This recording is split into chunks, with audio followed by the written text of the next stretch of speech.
Afternoon. Good afternoon to those of you locked on your radio, those of you locked on in your vehicles, in the maxi taxis and buses and PH cars. Of course, good afternoon to those of you locked on live on Iwer TV, on YouTube, or on the Street 919 FM Facebook page. We're on Facebook Live.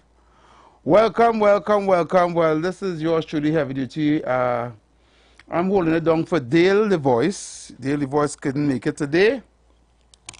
So I'm going to hold it down for him until the Future of Talk starts at 4 p.m. when TC will be joining me. Right? I'm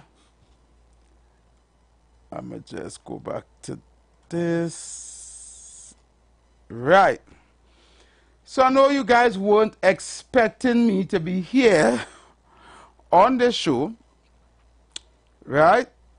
But I'm here, holding down. It's Friday, right? Friday, the 11th of October, 2024.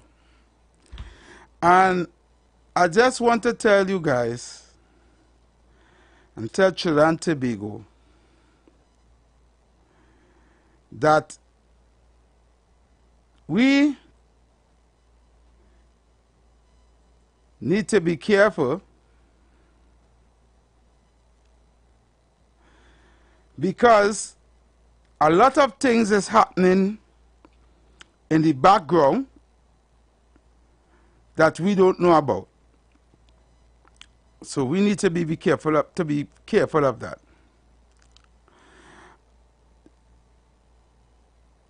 I have a video to play as soon as I see the WhatsApp. I don't know. Just bear with me for 1 second. The WhatsApp need to reset. Sure. Yeah. No way.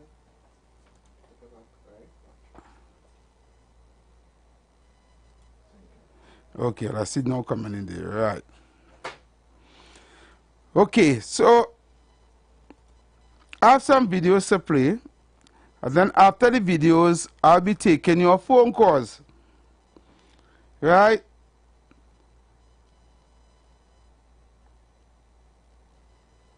So I want you guys to go up on the live.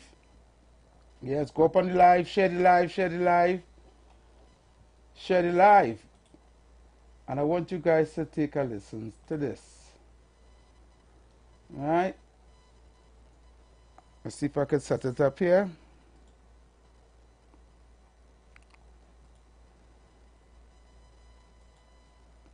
Make sure everything is in gear. Why not seeing the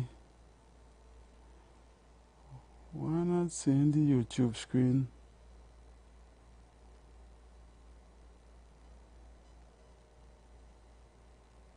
Okay. So, go up on the live, share the live right now. I'm going to play a video. Right? Take a listen to this Trinidad and Tobago. Take a listen to this. Give the people bread and circuses and they'll never revolt.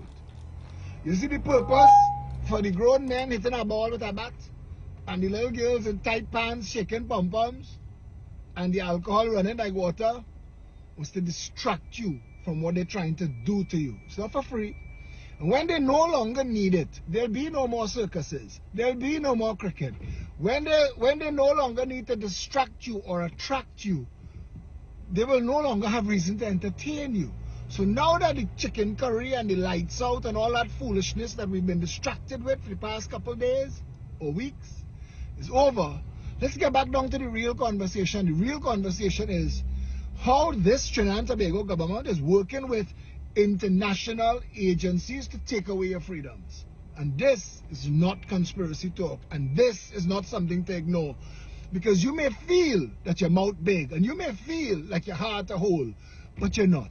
To take police in your yard and you boil long like Baji. And that's what they do. They divide and rule. They divide and conquer. And right now, it's the last best time. I heard Elon Musk, one of the richest men in the world. In fact, he is the richest man in the world. He is the richest man in the world. He has no reason to stand up and talk politics other than he too is concerned that the secret society, the Illuminati boys, are trying to take over the world by taking away your rights, your vote, your liberty, your choice. You see money, you see cash. Cash is, I will spend it here. No, you're not giving me good service. You're not giving me good product. I'll spend it there. Cash is king. Cash is the living expression of your economic might. They want to take that away. They want to tell you that you have three choices: KFC, KFC, and KFC. That's what they want to do. They want to tell you could paint your car any color as long as it's black. You see, when they have Trinidad cashless, you no longer be saying where you're going to spend your money or how much you're going to spend.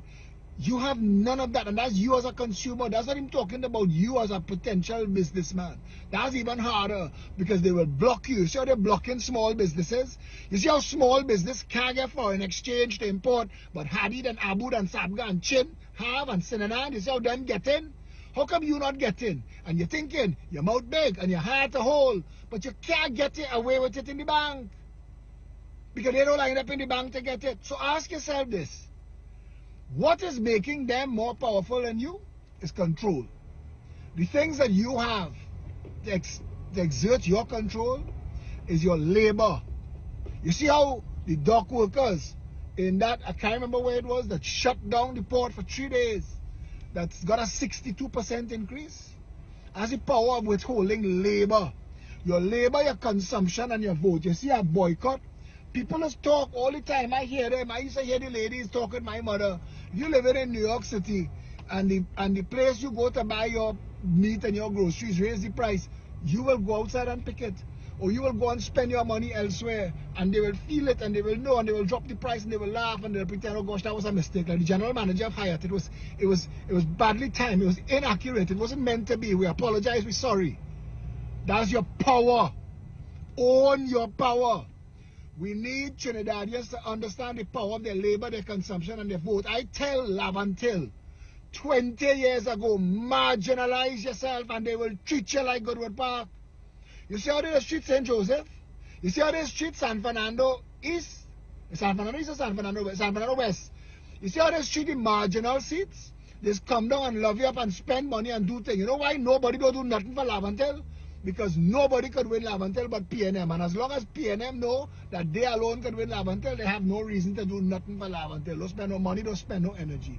If Lavantil want Lavantil to look like Goodwood Park, vote UNC. If Lavantil, if Beetham want Beetham to look like Valsain, vote UNC. It can't get worse. Wow. It can't get worse. I watch a river in Wildflower Park. One came on swim up in the river, and Azar was able to almost claim the whole park because he sent his gardeners outside there. We can't have Cayman wrong with children. But in Beetham, Cayman breeding. Why you think? Exert your political power. Exert your economic power. Understand. Own. Claim your power. When you hear that we're standing up for something, don't sit down home with popcorn because it could be entertaining now. But your voice not big and you're not hard to hold. So don't pretend, because if we are not successful at stopping what is coming, then the consequences of what is coming will roll over you and your family and your children, and you'll have only yourself to blame. And they don't have enough popcorn in the world to accommodate that. I'm telling you this, it is time. We, the people of Trinidad and Tobago, it is urgent time. All that chicken curry and lights out and nonsense that they send to the structure is because they're working real hard to make all kind of digital plans, to give you a digital ID. You see that COVID vaccine ID stupidness? All that was a test.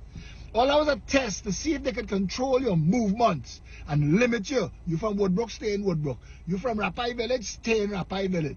That's what they're trying to do. Do not let them get away with it. It will be harder to undo after they do it. We need to stand together. We have an option right now. We have a chance because Kamala Prasad Bisesa has said, and she didn't have to say it, has said that she's standing against cashless and she's standing against the WEF mandates and she's standing against one world government. And we have to stand for that, because if we don't stand together and stop it, we will eat the bread the devil made. Yep. Thank you, Philip. Thank you, Philip Alexander. And for those of you who was open your fridge door and don't have a clue what Philip is talking about, take a listen to this video. Wish to use cash. And I tell you why it is so important that people use cash. For example, I have in front of me, you're absolutely right, a good old £50 note. I owe you £50. Yeah. I pay you. You go to the hairdresser. You pay your £50. The hairdresser goes to the cafe, pays the coffee shop owner £50. The cafe owner goes to the restaurant, £50. The restaurant pays for the linen cleaning, £50. The value of the £50 remains £50. If, however, I pay you with a credit card straight away, I'm devaluing that £50 because I am paying 3% on average interest to a bank or a society that's given me that card, which is the equivalent of £1.50. You then follow that through, and everywhere you go, the hairdresser, the coffee shop, the restaurant, if you're paying with a card, you're losing 1.5% or £1.50 every time. So after 30 transactions with cash, you've still got £50 in value.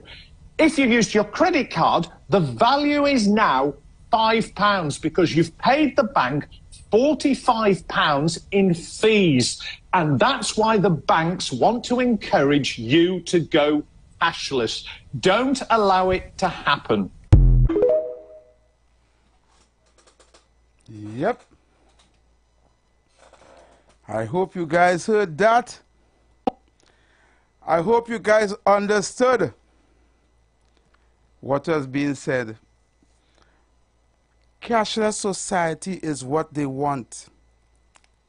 They want to make our country or the system a cashless society so that their friends, family, financiers, and banks could make more money off of your hard-working salary.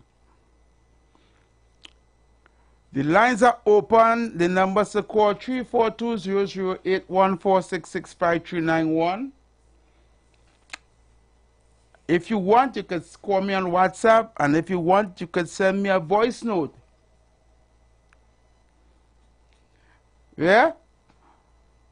The lines are open, and we could have this conversation. Do you think Trinidad and Tobago is ready to go cashless?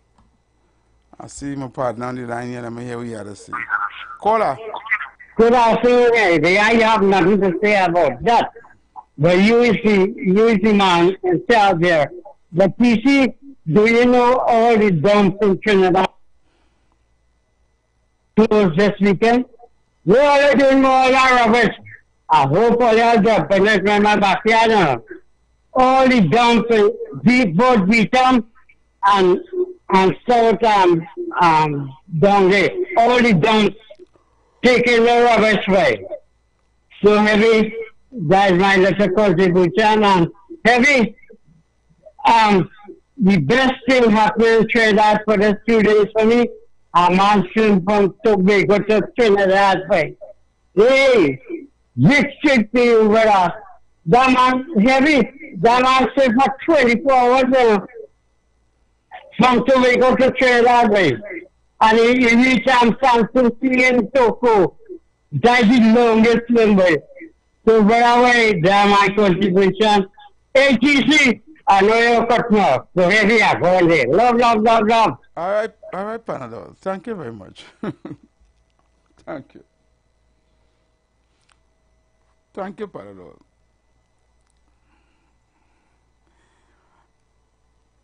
So, the president, and I know I spoke about this yesterday, but somebody called me today. And they want me to mention it again because they missed the show yesterday. They were trying to find the show and probably didn't get onto the show. I just mention it in passing. The president of Guyana had Guyana had their budget reading, and the president of Guyana gave his citizens, each household, 200,000 Guyanese dollars, which is equivalent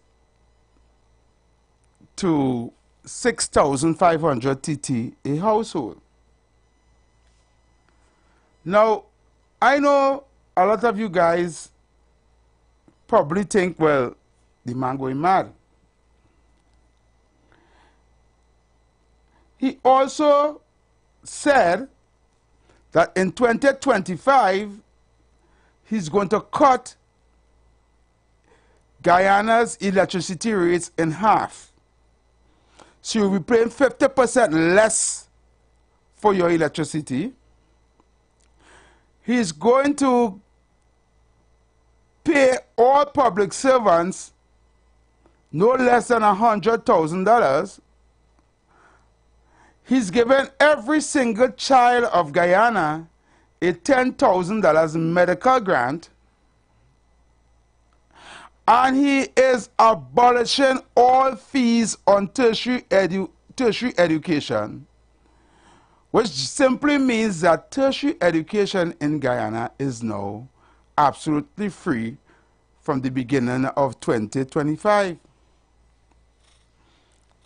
And all this was read in Guyana's national budget by their president, Iwer Ali. Now, Guyana has just discovered, a measly 2 years ago, oil, and has started drilling and exploration for oil. Only 2 years now, they started to get into the oil. And just 2 years later, in their 2024 to 25 budget, the president of Guyana was able to give every single household in Guyana the equivalent of $6,500 TT.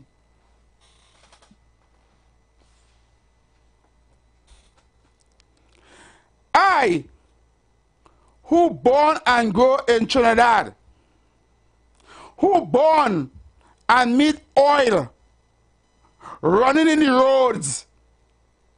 Yes, at that time you're driving through the backs in the Southland and they put up a sign, oil spill in the road. Or remember them days? You go down, you make a little shortcut through the back, somewhere in Sea Jossy Carcass, somewhere in the back there.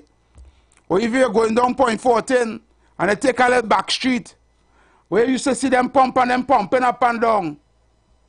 The oil pumps you used to call it. Just so tall man I go and say it just now. And oil, crude oil running in the road.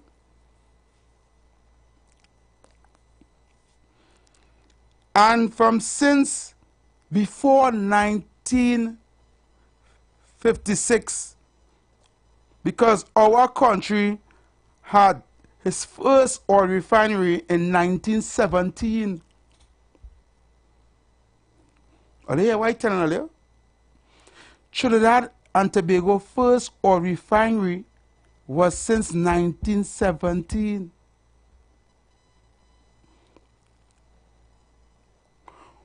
We were drilling, manufacturing and selling oil for almost 7 to 8 generations of people.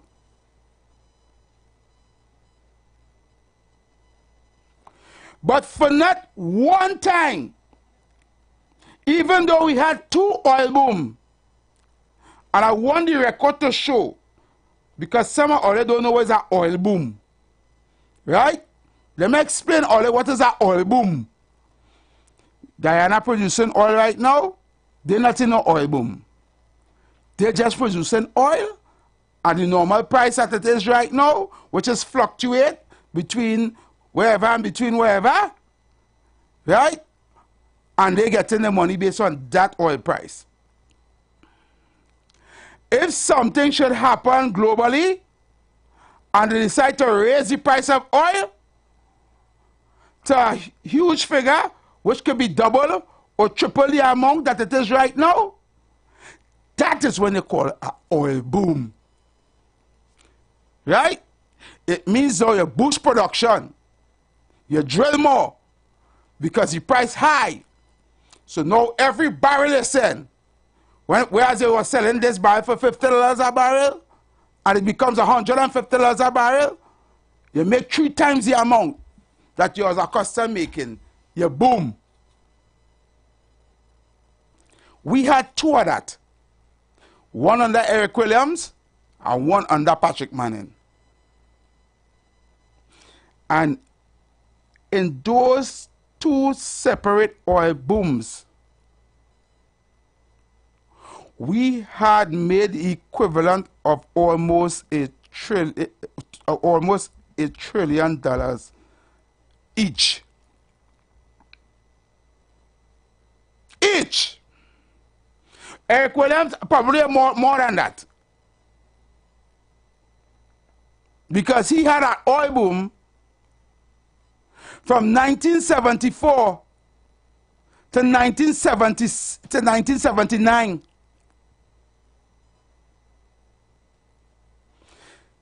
Think about it.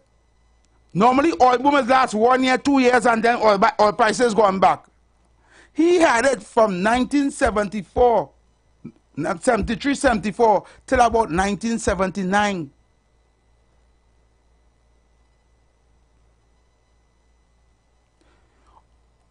In all, I say in all that to say, in all these years,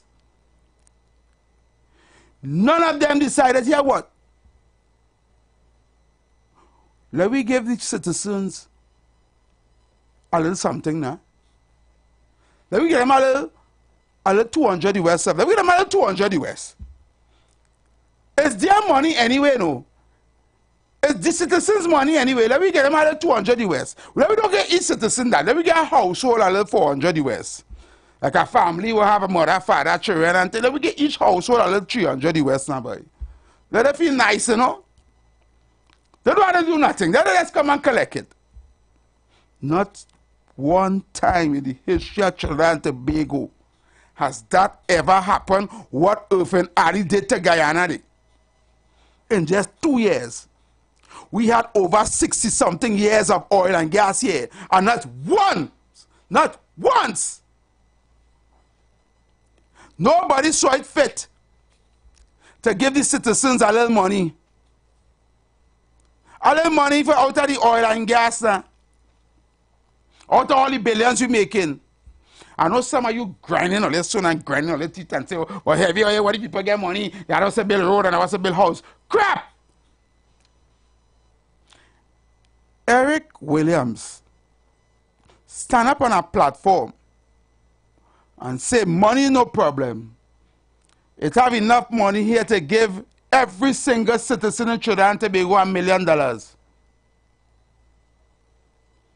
And I am telling you right now, he lied. He could have given every single citizen in Trinidad and Tobago at that time $10 million, and that would not even shake the treasury. But if he lying, it had probably, it didn't have the population then that it had now. So it probably had a little less than $1 million. Probably had about 900,000 people here. And 10 million would have just cost us probably $1 billion TT. If he had decided to give everybody $10 million. It might have just cost us about $1 billion TT. Or about 2 billion. It wasn't even so much, probably $1 billion plus. And every citizen can walk with $10 million. Because almost $3 trillion in today's money passed through that oil boom. TT. When they think about how much US they were getting. At that point in time, the TT dollar back in the 70s and early 80s was $2.25 to 1 US. I can remember that. It was only $2.25 TT to 1 US. Now it's 7. Approximately 7. Those days were $2. So the US currency was only $1 more than our money. Yep. So he could have given us money, but he didn't. Instead, they chose to squander it. Thief. Friends, family, financiers, and pallywads. Send it all over the world. Build buildings in Canada. One set of corruption. Everybody thief. They thought our famous politicians say, all are we thief. What we get? What we get? If you only know how bad this looking, don't you know how bad it's looking? I feel so ashamed as a Trinidadian right now to know that just 2 years, 2 years, 2 years, the man they make a 5-year term here, 2 years. And he started to feed the people. He started to show what good governance is all about. He started to show that this money here does not belong to me. This money belongs to the people of the country, and I'm going to share the wealth with them, and I'm going to make sure they get everything they deserve. We here in Trinidad is moved like that money is rowdy on, and Imbert want to do as they please. And if they feel to give you a little something, right? If they feel to give you a little something, we should be grateful. We should be grateful when they're ready or they feel to give you something from our own money. And don't play mad and ask, you know. Don't play mad and ask for money, you know, or ask for help, you know. Don't play mad and ask for your money from them, you know. Don't go and protest and raise picket and block road and things for your little kakada what them have for you, you know. You know what they say? You're looking for handouts. How you could be looking for handouts from your own money? How? I'll explain that to me now. How the hell you can be trying to get handouts from what is rightfully yours? All you do as a citizen is put politicians there to manage your money, you know. The money is not their own, you know. They're working for you. You are their masters. If you want, you can remove them by voting them out. They're supposed to be working for you, not for who they want to, not to get the rich richer so they can take care of the poor. Or if they feel to get the poor something, it don't work so. They're supposed to be seeking the direct interests of the people of the country and make sure we okay. That is their mandate. But some of us don't understand what it is. We don't understand because you only studying party politics and race. We don't understand the job and roles and function of these people who we put in parliament. We put them there because they look like me or look like you. And you don't like the other side who don't look like you. That's all you're doing. You don't even believe that the money there is that is yours. The money in treasury is your money, you know. It's my money, it's all of us. Every oil in the ground belongs to the people who born and grow here, citizens of this country. The gas, in earlier times, the sugar cane, the cocoa, the pitch, the tourism, the carnival, the everything belongs to us.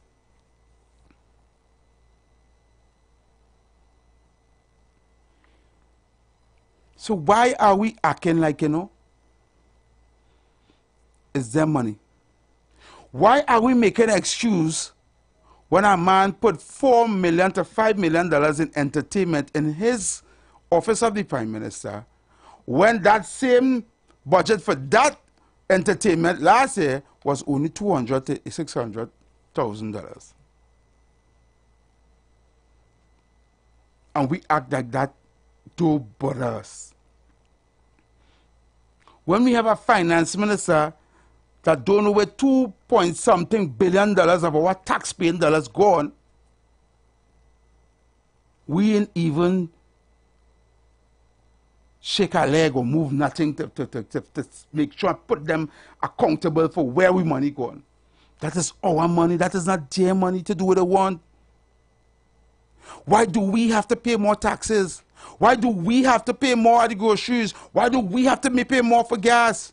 Why do we have to pay more for electricity rates when it's they who make all the problems, it's they who mismanage and misappropriate, and they make the mistakes? Why do we have to pay for it?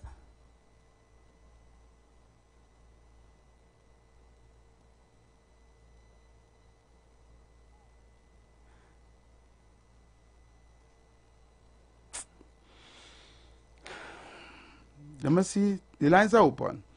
342-008-14665-391. And I see I have some voice notes here. I'm going to upload these voice notes here quickly. Good afternoon, Herbie and TC.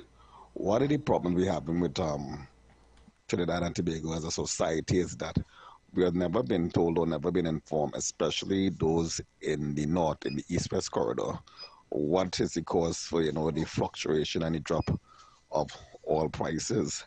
We have been led to believe for a long time that due to prudent fiscal management by the government, they wave some magic wand, and because of that, oil prices gone up, so we have a surplus of capital, and vice versa when it is not so.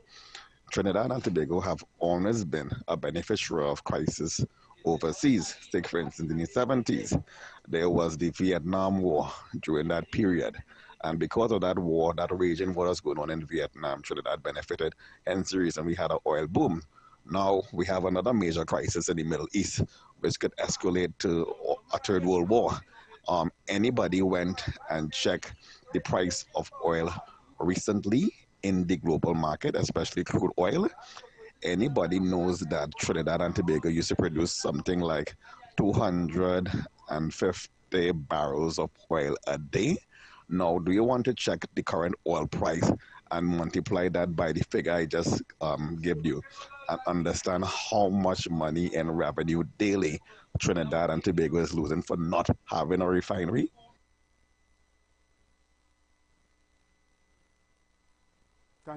Thank you, caller. Thank you, voice note. I'm going to play this next voice note. Heavy Bitcoin here. With all that wealth that passed through this country, right? I would rather go in a sovereign fund, you know, because I know that going for the future generation at your run, right? You see, like what Norway do? Them future generation fix them, not worry about nothing. They can give the people whatever they want, right? And that will benefit everybody in the long run with prudent and efficient and honest government. Not like this one here. You gotta wean yourself off the government if you're asking for any help. And we put them in power, you know, to do the bidding for we, right? To govern the country, to the resources of this country for the people. But we had to wean ourselves off of that, and them mismanaging everything, and you want to pay for it in the end. That's the sad thing about it. Have a good day, Heavy. Thank you, Bitcoin. Good afternoon, Heavy. Good afternoon, TC. Take your time and reach to work safe. Heavy, you're going to see you fighting on the black man. You like crabs in a barrel. As we come out to talk, we fighting on the black man. Every 4 o'clock back and all starting. Line inside early, love. Yes, KFC, thank you so much. Fighting on the black man. I only fighting against those who fighting against me. Be it black, white, red, yellow, blue, green, purple, orange. Anybody who is fighting against me, I have to fight back. Take this call quickly. Caller.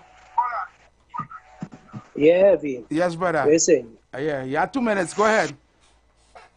All right, good. Now, very soon we're going to see that president in Guyana or that prime minister in Guyana. We're going to see he being removed soon and very soon. Because Western countries, Western superpower cannot afford to have another Dubai competing against them. Bigger countries never like smaller countries to compete against them economically.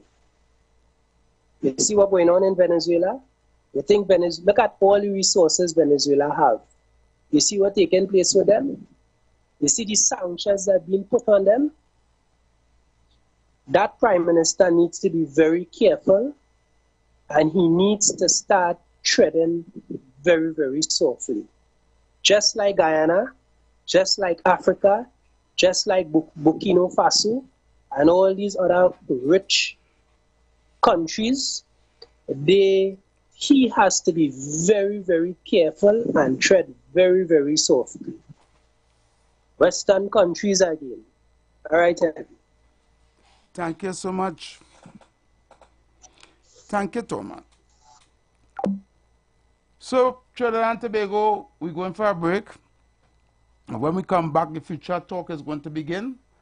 I will held it down for my good friend Daily Voice. She should be back here on Monday, please the Lord, God's willing. Right?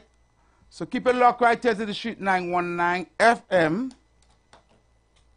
Keep it locked right here. And when we come back, Future Talk is on.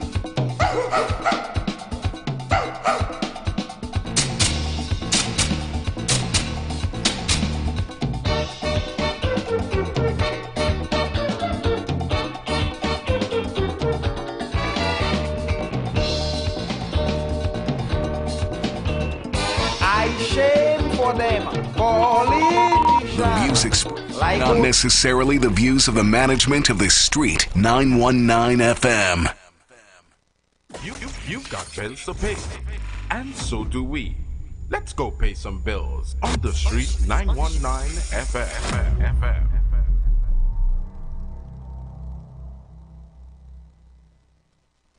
Tobago. Get ready for the ultimate soca experience. Soca! Vibes Event Space, formerly known as the Shade Nightclub, presents Free Drinks Wednesday. On October 23rd, Tobago comes alive with an all-star DJ cast spinning the hottest soca hits. I feel like I'm running tongue again.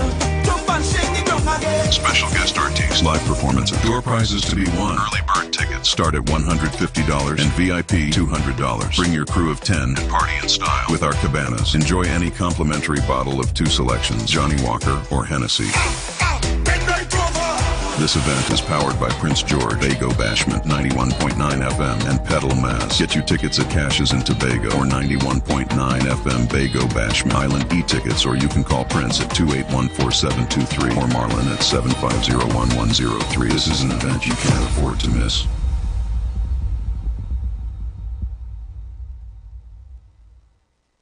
The steam is coming. Tobago. Friday night is heating up and the steam is rising. Get ready. Steamy Friday every Friday. At Vibes, the bed space, formerly known as Shade, 15 Mount Pleasant Boulevard, Port Accord. Tell me what you really want to do. With an all-star steamy DJ cast. Y'all ready? and unbeatable drink special. Want to level up? Grab one of our exclusive Cabana specials and take the vibes to another level. It all happens Steamy Friday every Friday, where the party never cools down. Steam on a Friday, only at Vibes, the event space. Tobago. Get ready for a total local night in Tobago Carnival 2024. One night, one stage. Sure Wayne Winchester, Oscar B. And 15 Tobago artists. Every genre of music on one stage. Saturday, 19th October. As we come together to show the world how much talent Tobago has. At Vibes, the event space. Formerly known as the Shade Nightclub. Gates open 9 p.m. till 4 a.m. Early bird tickets. General admission only $50. VIP $100. Get your tickets on Island e-tickets and Cachet while stocks last. Saturday, 19th October. Total local night in Tobago Carnival. At Vibes, the event space.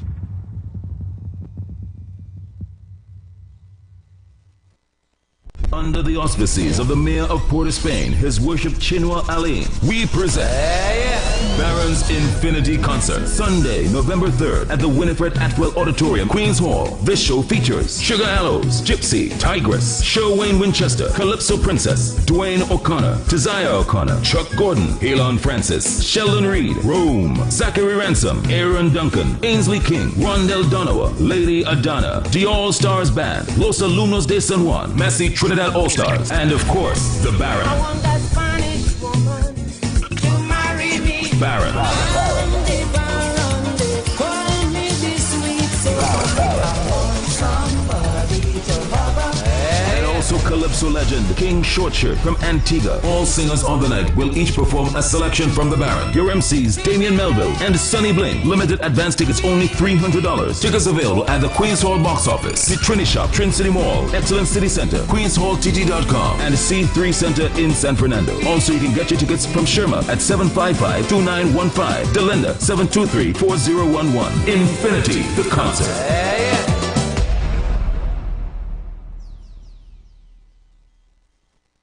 Bougie 2024. The premier soca concert experience will be at Tobago's premier venue, Vibes Event Space, formerly known as the Shade Nightclub, with the soca superstars Young Bretta, When you're coming back, Sanja, when you're coming to Chukondi Junction. Oscar B, the Queen of Steam, Lady Lava, Hands up, let me see your finger. Anomaly, the Waterlord, Iwer George, 2024 Road March champion Mikkel Teja, I feel like I'm running down again. Jump and shake the drum again. Bougie 2024 at Vibes Event Space, Friday, October 25th from 12 a.m. to 7 a.m. Tickets are out now at Cachet stores nationwide, Caribbean Corner Store, Buco, Pablo's Supermarket, Argyle, Chill Out Bar, Bon Accord, and on Island e-tickets, or call 620-3057. Bougie 2024.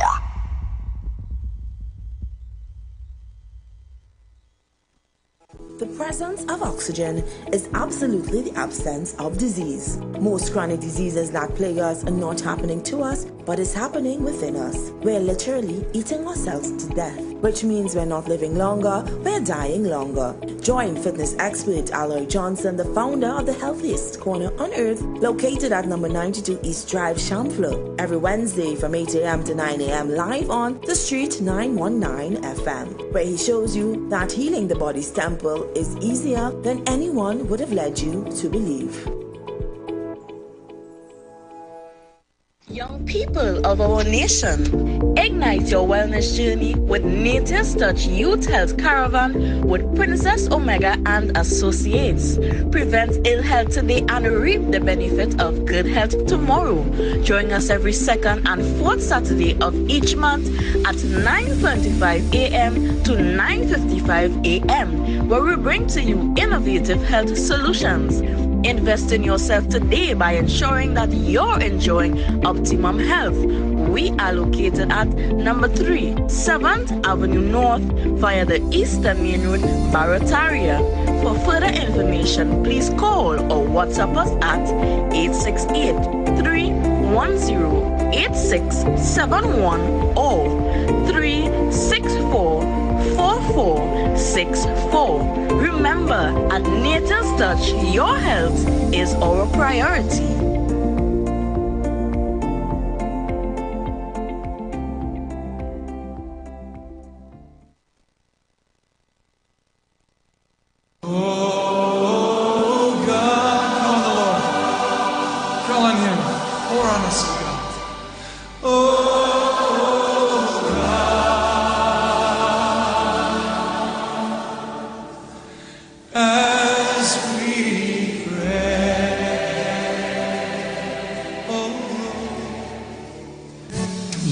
are invited to join Pastor Morris Johnson of the Church of the Firstborn Assembly Miracle Center, located at 399 Eastern Main Road, Guayco in Sangre Grande, for the Old Time Gospel Hour all-night prayer every Friday evening, 9 p.m. to 5 a.m. Designed with you in mind, this ministry deals with today's issues from a biblical perspective. You will be given the opportunity to call in and interact with us. Micah 6:8 says, He hath showed thee, O man, what is good and what doth the Lord require of thee, but to do justly, to love mercy, and to walk humbly with thy God. Your free will gifts and offerings will be greatly appreciated and can be sent through the First Citizens Bank, account 795-222, in the name of the Church of the Firstborn Assembly. For more information, please call 753-1113. May God richly bless you.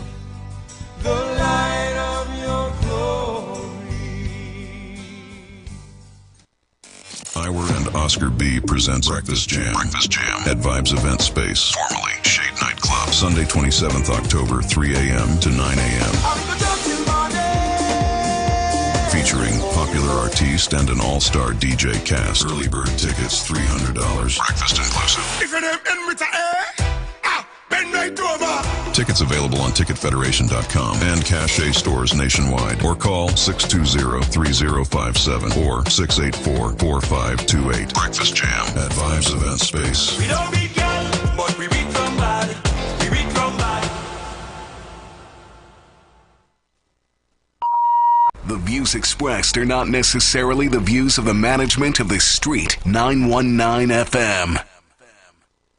Share the live. Share the live. The Street 919 FM on Facebook and Instagram. Share the live. Iowa George on Instagram. Share the live. Iowa TV and Street TV on YouTube. Share the live. The Street 919 FM.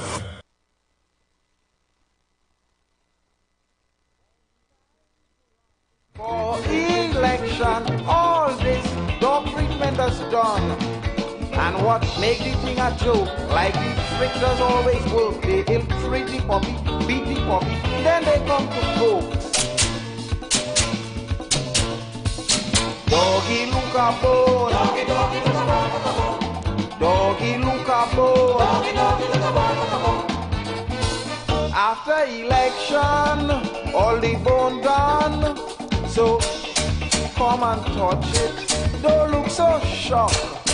Don't just watch it, doggy suck.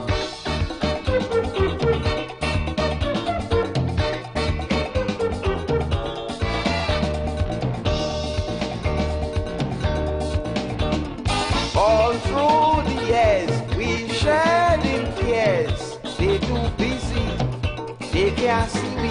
Time to depend on we folks. So then, just so we and them is friends. Stop it to say howdy do. Shaking hand with me and you.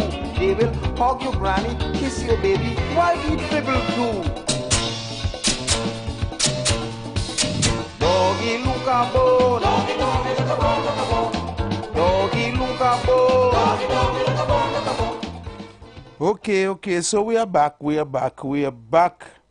And the future of talk officially starts now. Welcome, Trinidad and Tobago, to the #1 afternoon talk show in Trinidad and Tobago. It's the future of talk. Those of you locked on the maxis, taxis, buses, PH cars, and your personal vehicle. If you're heading home from work, if you're already home from work, those of you locked on your houses, you're locked on anywhere, part of the world, on the World Wide Web. Those of you on Facebook via the Street 919 FM, and those of you on YouTube via Iwer TV, welcome, one and all. Welcome. So, as we await TC arrival, I will open the phone lines, right, for you to call and vent and talk about anything you want to talk about, right? Also, you can send your voice source at 342-008-14665-391. That's 342-008-14665-391. Send a voice source, and you can call me on WhatsApp on either phone. Right? So let's go to the lines and see who's out there. Afternoon, caller. Good afternoon to you, Heavy. Yes, good afternoon. Good Kunji. afternoon, TC. And good afternoon to you, TC. I know you'll be in studio just now. Good afternoon, Trinidad and Tobago. I'm Heavy. For all the years, Trinidadian no Guyanese. You ever see Guyana budget come live on CNC3 News? Nope. Eh? Never. Well, let me tell you something. The media asked the Guyanese president, why it is the news come across all Caribbean islands and Trinidad and thing. You know what he responded? What? To show Trinidadians how stupid they are. To show Trinidadians how stupid they are. Oh Lord. After all these years of oil and gas, cocoa, sugar cane, Yeah. the citizens of the country benefit nothing. Nothing. And in 2027, we had a ban with belly still. Till 2027. Yeah. Yeah. In all the years, we never see Ghana's budget come live. Never. Never. To show Trinidadians how stupid they are. What type of government they're supporting. Yep. Under the oil boom, the last oil boom, under Patrick Manning. You can remember when they had this summit and they bring all the Caribbean leaders in Trinidad and all the European leaders from all over the world. Yeah, they went all the big cruise ships. That when Obama was supposed to come? Yeah. Yeah. And they bring all the cruise ships all over the world, bring them. Feed them, give them the best food. The Hyatt full up and all them hotel and them full up of our taxpayers' money. And we benefit one thing out of that. Oh. And we must like PNM. And let me tell you something. Them people and them that just call them other program and them that call all kind of name and say all you fighting young black people. Let me tell you something, senior citizen. All you come from St. Vincent.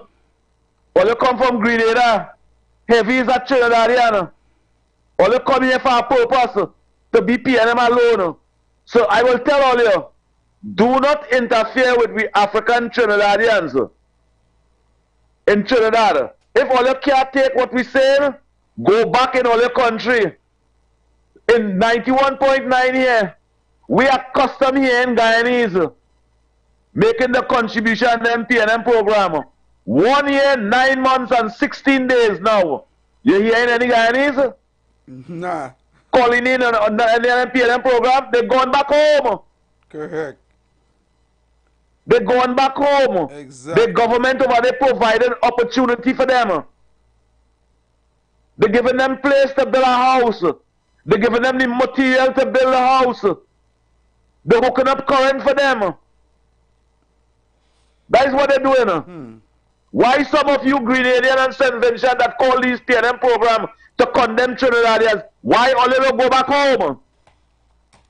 If all you go back home, it costing us Trinidadian, me and you heavy, it costing me and you over $500 million every year to mine immigrant, to give them pension, to give them home improvement grant.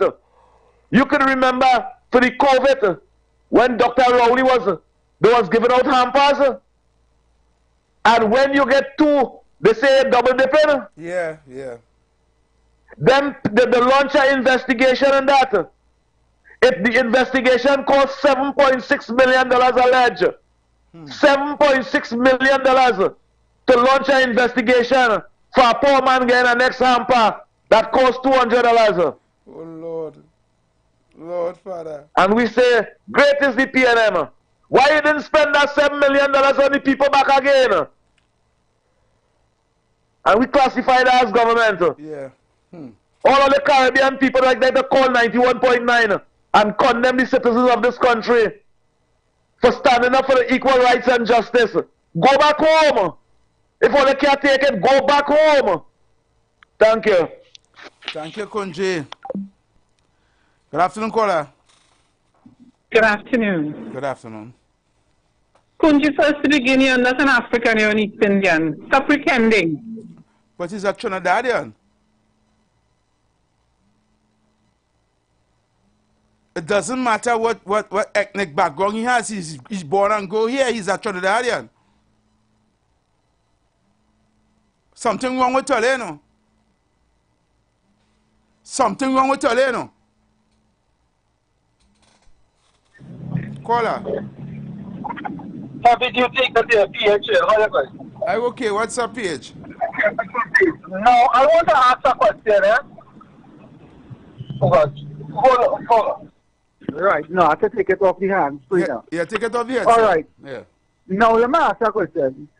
This is the first time Guyana have gotten an oil boom. Well, it's not it's not an oil boom. Guyana discovered for the first time that they had oil. Right. Discover oil. Well, I call it an oil boom, right? And from that discovery of oil, they have decided to share part of the wealth with everybody in their country. Correct. Right? According to this boy, what is his name? Rowley Jr., whatever. These intellectual masturbators like Yates and all of them who want to come on radio and sound intelligent just to push the PNM agenda. They have given each household 200,000 Guyanese dollars. Yep. Right? To show that, hey, we have now decided that we will share what our country have found, which is oil. Trinidad and Tobago went through about 2 to 3 oil booms. And we have not got nothing. Nothing even close to that. No, listen, man. No, you will hear the idiots calling and saying, "Oh, they subsidize this and they subsidize that and they subsidize the other." But isn't it that they're taking all these subsidies? Trinidad and Tobago have enough money to give each citizen 200,000 TT. Sorry. Let me go to household. Each household, $200,000. But you know what? That is not good enough for the people of Trinidad and Tobago. That is good enough for Imbert, Rowley, and all of their supporters, right? Meaning all their finances, they should profit. But you know what? Giving us, the citizens, back something, it is not good enough for us. That is why Kunji, that is why Guyana publicized their budget report all on all media, all over. PH, Guyana president did that for spite. I know that. He did that to say, look, you know what they do, call that? You know, long time when you and somebody fall out and they pull on the pants and the skin they behind for you? Yes, that is what he do. That is just what he did to us. He do that to Trinidad for spite. Correct. Right? Now, let me tell you this, eh? Take that now. And listen, I want to say one more thing before I go. I heard somebody said on this radio that the Prime Minister did not close down Petrotrin, but he changed the name and he opened 3 other companies, right? Listen. We're talking that British talk. No, listen, man. Go ahead. And he is selling the oil refinery, right? Now, if he's selling the oil refinery, and I, as a private individual, decide that I'm going to buy the oil refinery, wouldn't I buy that oil refinery to make money for me? Correct. Am I buying it at a loss just because I want to buy an oil refinery? No. Because I have done my market research and have seen where I can make a big profit off of that oil refinery. What Trinidad and Tobago is selling. How come all the technocrats in Trinidad and Tobago who talking up in the rooms day and night cannot find and cannot see where they could make money over this oil refinery and try to figure out how come private citizens, private companies showing interest in an oil refinery that they were saying that was not making any money because it was bad management from beginning. Not only that, the Lions said wasn't making any money. The damn company was making money. Thank you very much. Thank you very much. Because we in Trinidad is a bunch of fools. Correct. And when we listen to all these idiots, these technocrats coming on these radio programs and calling and pretending that they're so smart and they are very foolish. Listen, they're foolish at dance. I want people who listen to this program today, I want you to read a book called The Rise and Fall of the Third Reich and look and see if the PNM is not practicing the same policies as Germany in 1945 and behind. Look and see, and you will see the similarity. PH, yes. if you read the book, they have it in documentary form. They can watch the documentary and see it for their own eyes. Right? The People's National Movement is emulating how the Nazis used to operate in Germany. Correct. You understand what I'm telling you? Look at how the convention is set up. Look at how the convention is set up. And look at how Nazi Germans had their conventions. Right? And look at how the propaganda machine that they use. And they use idiots. They use idiots to come on the radio and talk a pack of crap to brainwash the people for this whole PNM agenda. IPH, thank you very much. Thank you very much. Yeah, man. Caller. Yeah, me. I know today I have 5 minutes. I already called Kunji. Kunji African. I already seen. Right? I have a Eastern descent, right? But I is not a Eastern. I is a Trinidadian, right? If you like to go Indian and play as Indian, right? To start with, the food different, the smell different. We can't talk the language. We don't put on the clothes and the put on, right? On the African side now, you feel African descent person, go African and they're African. To start with, they know the language, right? The food might be different and all these kind of things. Why these people then continue with Indian African? Who is Indian and want to why they go back India? Who is African? Why they go back African? Which Trinidadian? Them. A certain nonsense we talking about. Yeah. You see them so? Them so to hurry up and go and meet the maker. Right? Right? Yeah, brother. Thank you, brother. All right, cool. Caller. Good afternoon, Effie. Good afternoon. Good afternoon, TC. Get on a rich on the journey safe. There you go, come there, so. They always talk about we all fighting on the black man, right? Who bid for the oil refinery? The OWTU. What color he is? Black. So why didn't give him the oil refinery? If they so care and love black people so much. They don't care and love black people. They pretend. They want black people to believe because they look like them, they support them. But they don't care or like black people. I have proven history here to show that the PNM government hate their own supporters. They hate them with a passion. You know, I was on a board in Tanapuna. You know, it's in them. My friends going through good and fight. KFC. KFC. So I think black people fighting me down, you know. KFC. Me, you know. Let me ask you a question. Oh. It's so simple. Where you live?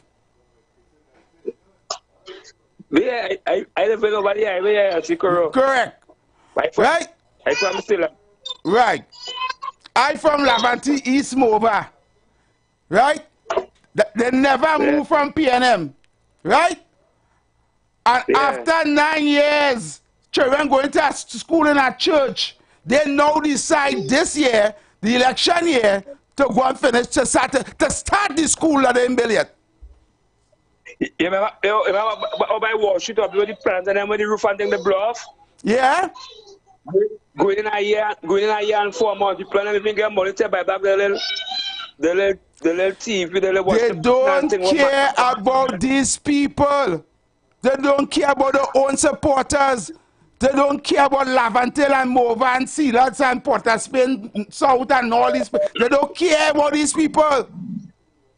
They only use them for election. They'll go there with some maxi when it's election time, get them a jersey, a little $100, something to eat, and then they body maxi and go in the rally and wave flag and say great is the PNM. And after election, they don't vote for them. They don't get them nothing. Yeah, but we fighting on black people. But look how long it is allegedly saying it. The PNM is a black government for too much higher. And all the people who vote in the PNM continue to be suffering in the community. And when I said black people, I'm born in victimizing black people. I look to understand talking about black fire, but it's evil, wicked PNM government. Thank you, KFC. Caller.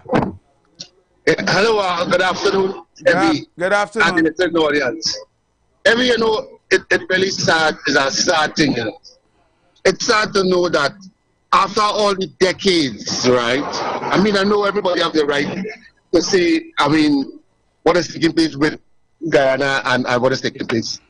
But it's hard to listen after the decades where many of our children who were educated and gone on, some of them going to America, even those who are here right now and who did well through PNM education. Do you understand? And a lot of people... It must hold on match break, stick a pin right there. We're talking about PNM education. I don't understand. What are you trying to tell me? Let me ask you a question. We're trying to tell me that the education in Trinidad and Tobago belongs to the PNM? What you said that the PNM did nothing. What people are saying, the PNM did nothing for education. No, I want to find out from you, right? If you are saying that education in Trinidad and Tobago belongs to the PNM, is that what you're trying to say? No, it don't belong to them, but they were largely responsible. No. They are not largely responsible for no education. No, they had the finances. Hello? They had the finances. Hello. How did they get the finances?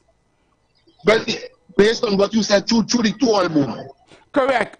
And who, that the oil in the ground belongs to who? Them? Of course, no, they don't belong to them. Well, who belong to? Everybody. Correct. So if they take the resources that belongs to everybody, right, and open schools to educate everybody, how come that education belongs to them? It doesn't belong to them, but a lot of our people did well. As someone says, right, it seems like if out of the oil boom and what took place, everybody's still living in shanty. There are hundreds of thousands of people did well and were successful, who went on to open businesses, who sent their children to universities, who came out lawyers and doctors and dentists. Hold on right there. What is the percentage of people that fall through the cracks, slip through the fences, slip through the little needle of the eye, that get opportunities and get education and went further, compared to the amount of people that didn't? But that is a different something, because that now becomes a choice. That is not different. That is exactly what I'm trying to speak to you about. Right? Yeah. What I'm trying to tell you is, right? In every single country, there are people who got education and went on to be lawyers and doctors and engineers and all of that. Right? We did well. We did exceedingly well. The reason why we didn't do well, because a huge percentage of the population didn't get that opportunity. A huge didn't get the opportunity? A huge percent. Which is more than the people who got through. So when you had to check it, when you had to weigh the scale, here we had to ask yourself, right? Here you had to ask yourself, if education did what it's supposed to do. Yeah. You believe it did what it's supposed to do? So why it is every year we have over 10,000 children finishing school, educated, finishing secondary school, and have to end up on a block or end up in a low income job where they're overqualified for, right? Whether they can't get jobs where they're qualified for, they have degrees and can't get jobs where they have degrees for. Why is that happening right now? I agree with you on that area you're shipping to there. I agree with you, because really, whose job it is to make sure that they get that opportunity? Of course, it is the people who are in charge. But what I'm saying, Kevin, I don't want to shift from too much from what is being said, that based on what Guyana is doing now. Guyana, we are happy for our brothers across there. and what they are doing now. You understand? But if we look to balance the scale over the period of time, I sure you may not have been recipient, but there are a lot of people. But my brother, we give grants. Even up to now, it have stipends given out for certain. The government literally paying people. Paying people to learn. My brother. Trade. Let me. I know you're a bright and intelligent fella, but let me tell you something. Well, Hold on. I just want to enlighten you a little bit, right? Do you know, right? How much money Trinidad and Tobago made between 1956 and 1980? Well, no, I don't, but I heard you spoke about Well, let me enlighten you. Trinidad and Tobago was the third richest country in the Western Hemisphere GDP per capita. We were only second to the United States and Canada, right? We were supposed to be first world status since the 1980s. Why we wasn't? Well, well then, management. Correct, right? If that is the case, hold on. If that is the case, what you're saying, because I mean, I cannot, but if what you're saying is true, then it has to be management. Correct.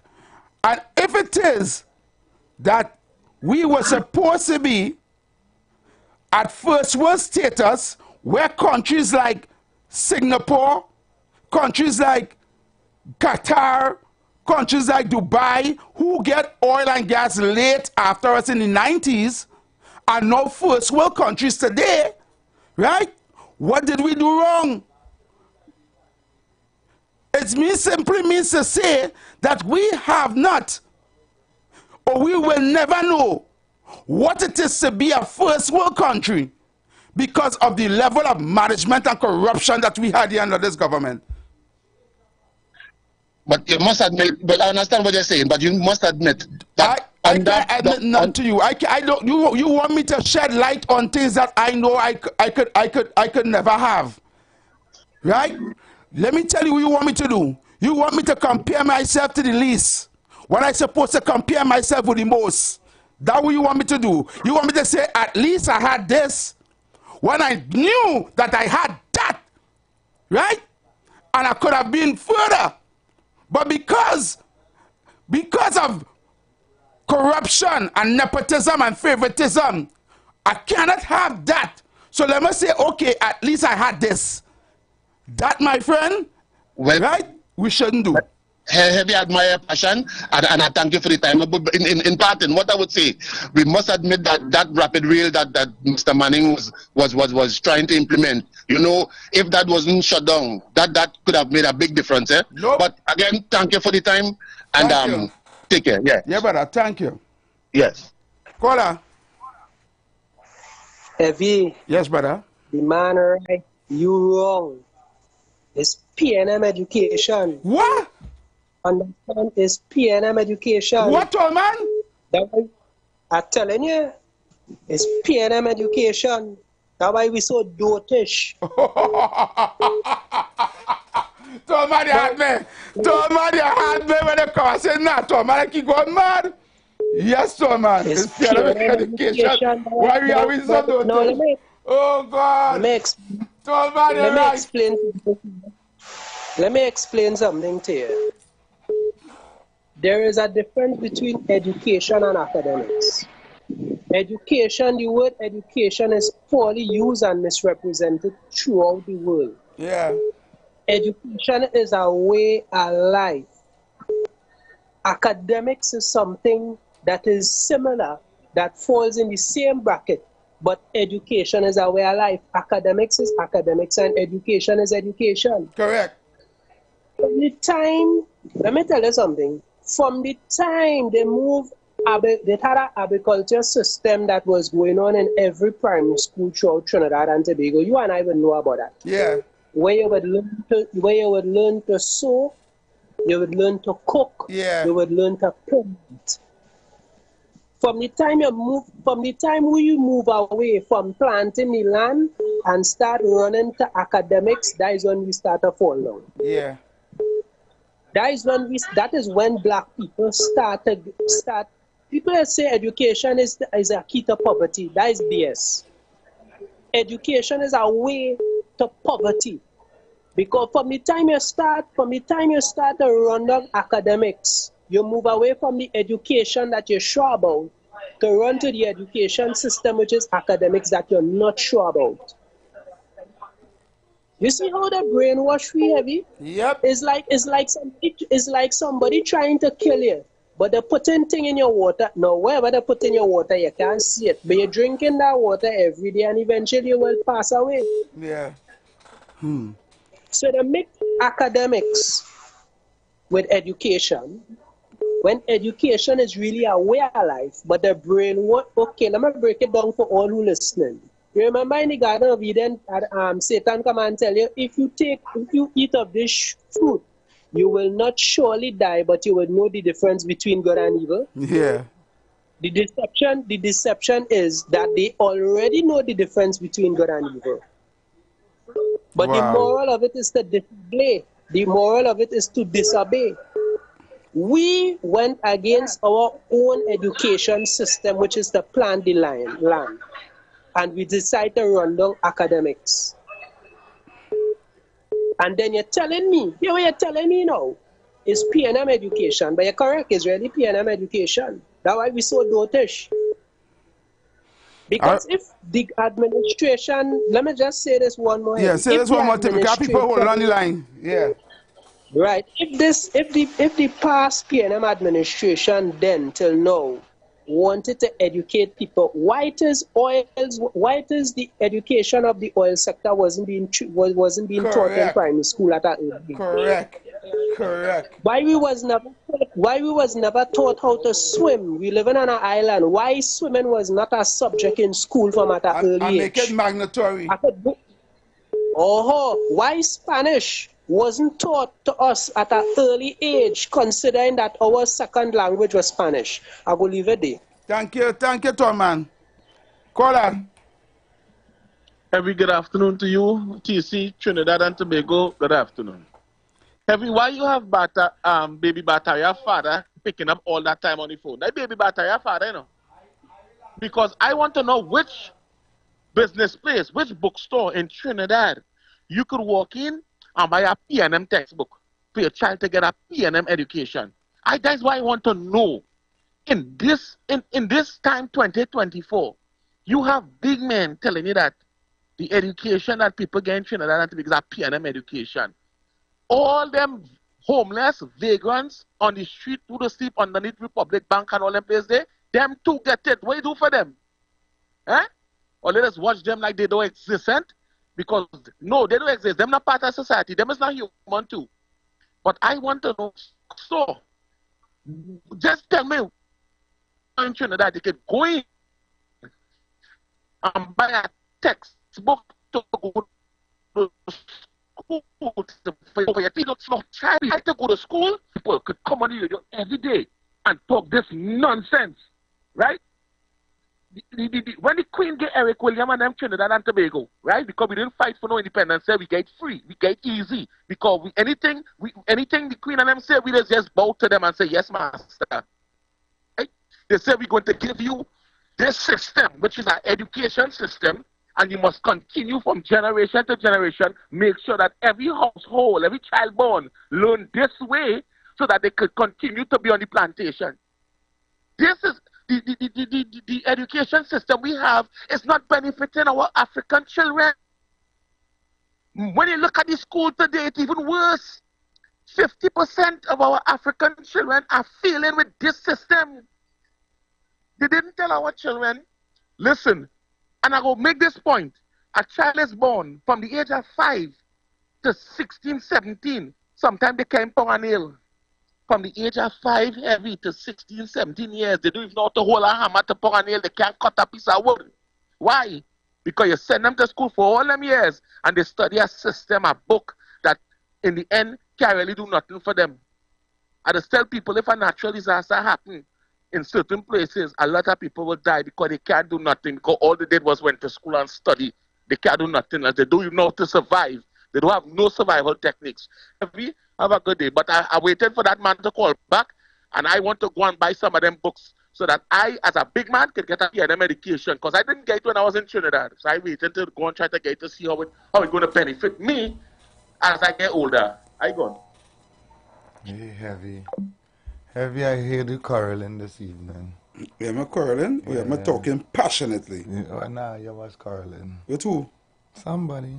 Nah, I wasn't quarreling with somebody. Good evening, Trinidad and Tobago. Let's take the calls. Good afternoon, everybody. Good afternoon. Hi, good afternoon, caller. Good afternoon, welcome. Yo, TC Beauty, good afternoon. Good hey, afternoon. What's up, my brother? I quiet to know is I'm gonna keep it real here. I'm gonna try and get a call. Yeah, man. Yeah, man. I was real busy and thing. I only get to listen to it for like 2 minutes every evening. But as soon as I turn on the radio this evening, I hear a very important topic being raised. It's about students going to school, and then when they come out of school, they don't have the opportunities for the discipline that you study, whether it's accounts, science, sports, music, arts, anything like that. And a caller give a good answer is management is planning, because I can say just from my experiences, it's really not easy when you go through all them late nights, weekends, evening studies for them years, and you come out now and it hard to get work, or even within the workplaces. A deeper topic we could touch on is the conduct. I think maybe day before something, even on the station, it might hear you come in there fresh and brand new, ready to give your best effort, and it have people like, why you coming in here with all that energy? You looking to rock the boat, thing. So this topic is a broad topic, and again, as usual, fellas, keep up the great work. I listening. Yeah, man. Right. Thanks so much for the call. Yeah, man. Caller, good afternoon. Welcome. ATC, first time caller, right? Hey, what's up, my brother? Welcome. Where you calling us from? Manzanella. Manzanella, good afternoon to the Manzanella team, man. Yeah, man. Big up Manzanella. Man, they do a good job, boy, but the only thing by getting only in YouTube at all, boy. On YouTube, it's real easy to find us on YouTube. All you have to do is type up Iwer TV, right? On YouTube, and you would see Iwer TV come up. At the top there, you would see some words, right? On those words, you're scrolling across until you see live, and you're just touching that live button, and it will take you straight to us in studio. Real easy. All right, brother. You're doing a good job with Mr. Heavy. I can't see all this, so I just talking. Yeah, man. Heavy's right here, man. Yeah, brother. Right, thank you very much. Hello, and all you're doing a great job. Thank you so much, brother. All right, bless, man. Bless. Yeah, man. Yeah, man. Love and respect.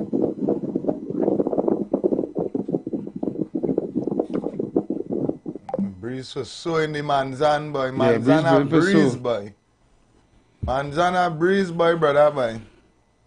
Love and respect to the Manzan family, always locked on, man. Hi, good afternoon, welcome. Yeah, TC. Yeah, man. Right, let me find out something, right? It is not schooling before the PNM was before PNM formed government. Yep. Right. So, what school at Eric Williams went to school in Trinidad? Yeah. So I can't understand. So if the PNM did form the first government, we wouldn't have education in Trinidad. This is what I want to find out. You understand? But these people are really foolish, boy. So if the PNM did form the first government in 1956, Trinidad would have no education till now. Because only PNM give education.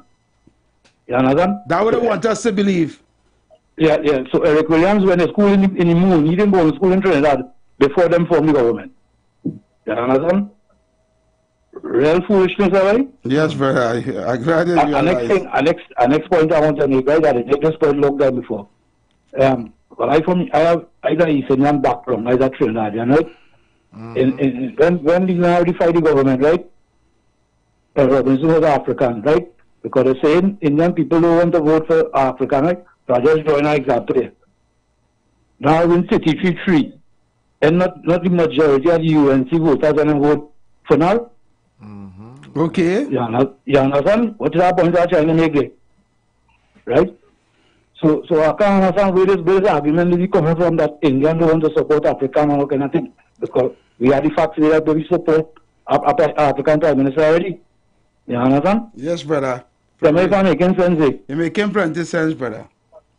And next thing again, my two daughters were in Julie, right? Them two of them had a degree and thing. One of them had 2 degrees. And them can't get work up till now. Them finished school about 6 years now. Wow. And them home, 2 of them. You Wow. understand? They're doing our jobs, but not now they went to school. Now What they want to school and learn, what they want to school and do the degree for, then get a job for it. A lot of young people are going through that color. That's 6 years, so just 6 years from now, how much children graduated and off and work. Still in the work. Before them. Yeah. So we're reaching nowhere here with them, with this parents. Don't worry, just so we can go Guyana and work. I wish I got to get to go Guyana right now. See?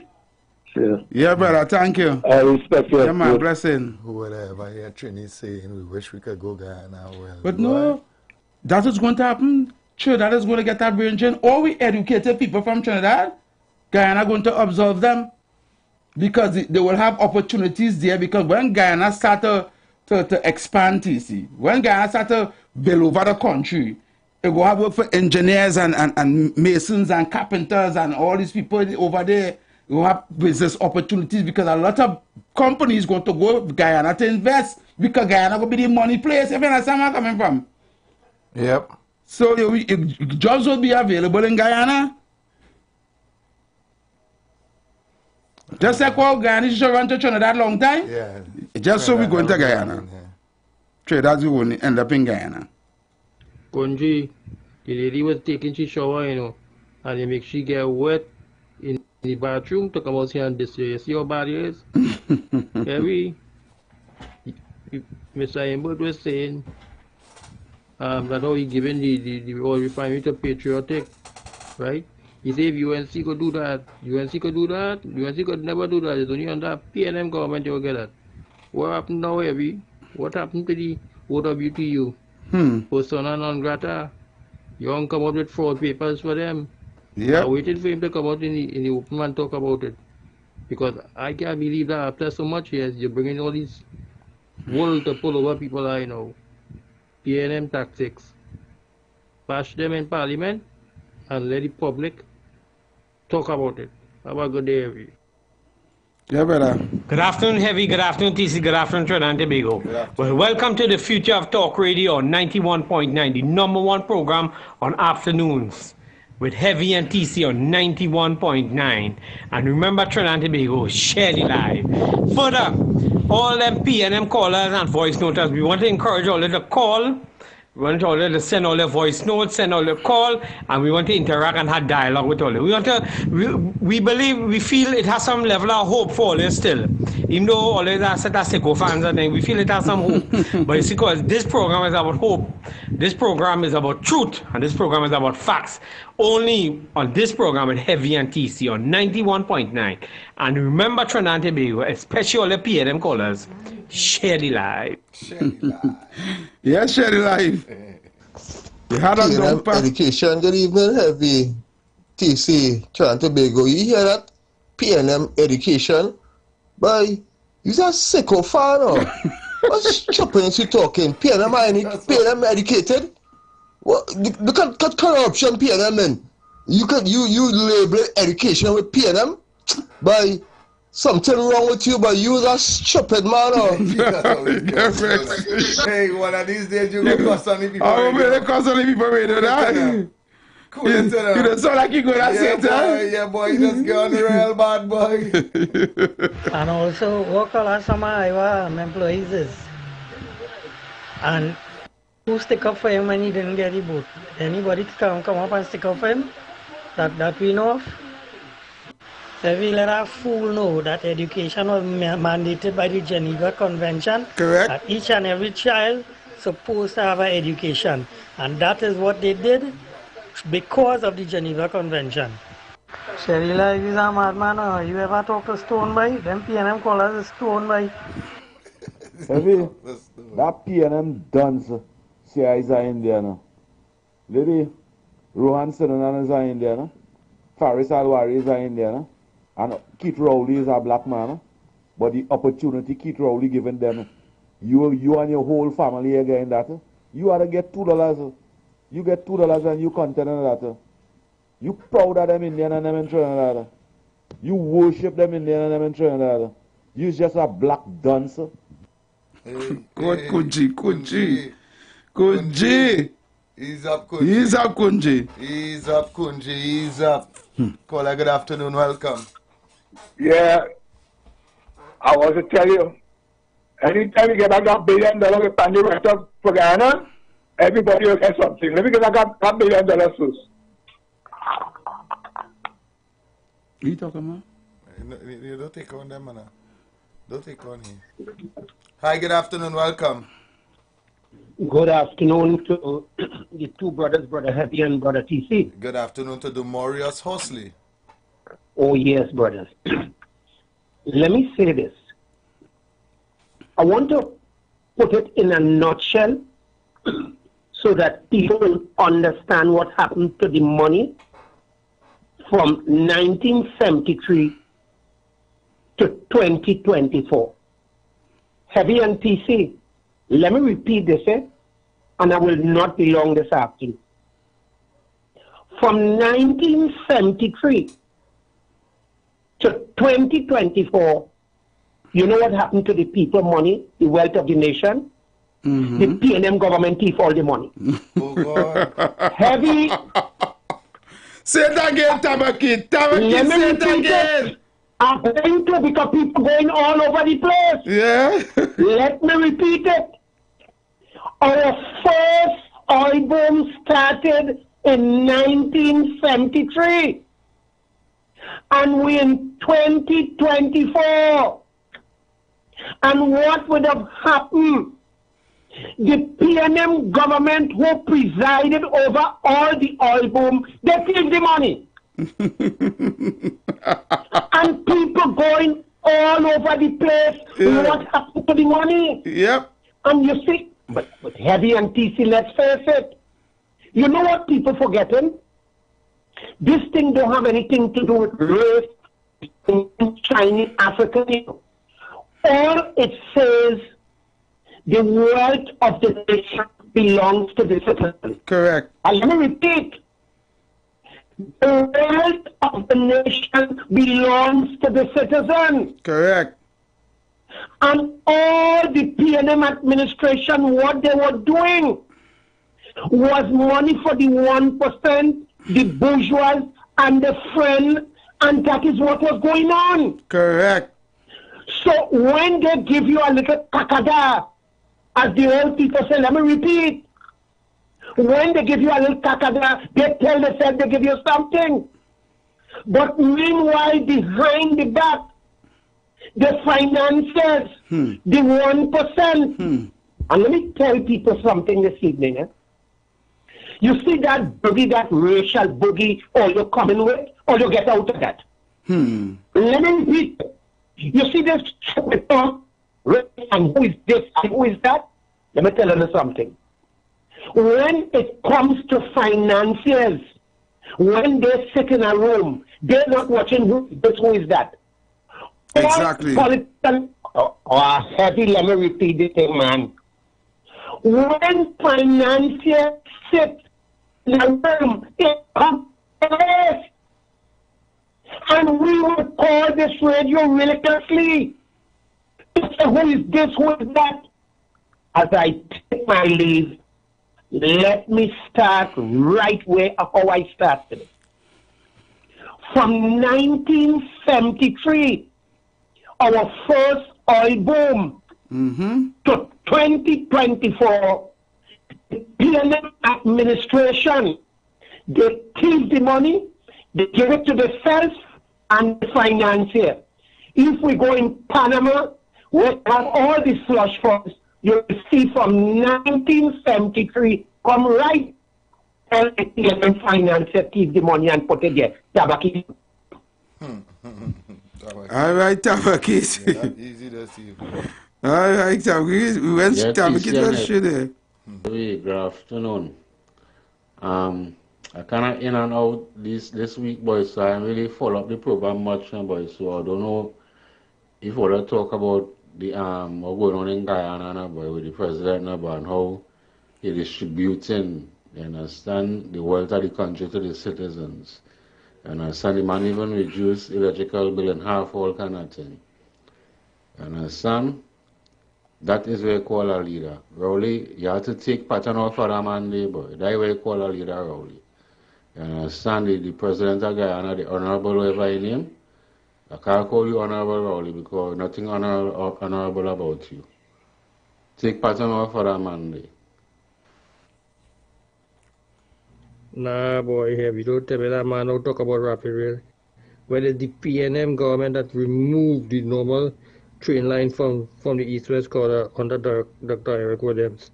And then Mr. Manning come out with feasibility test to run through the east-west corridor to see if we could put rapid rail, which is a big failure. $500 million, $500 million wasted. That's what the PNM education do for you, friend? Yeah, to waste taxpayers' money. And nobody don't talk about that one, you know. But you talking about rapid rail my foot, that dead and buried, that could never come back. Have a good day, Heavy. Sherry Live is a madman. You ever talk to Stone Boy? Them PNM call us Stone Boy.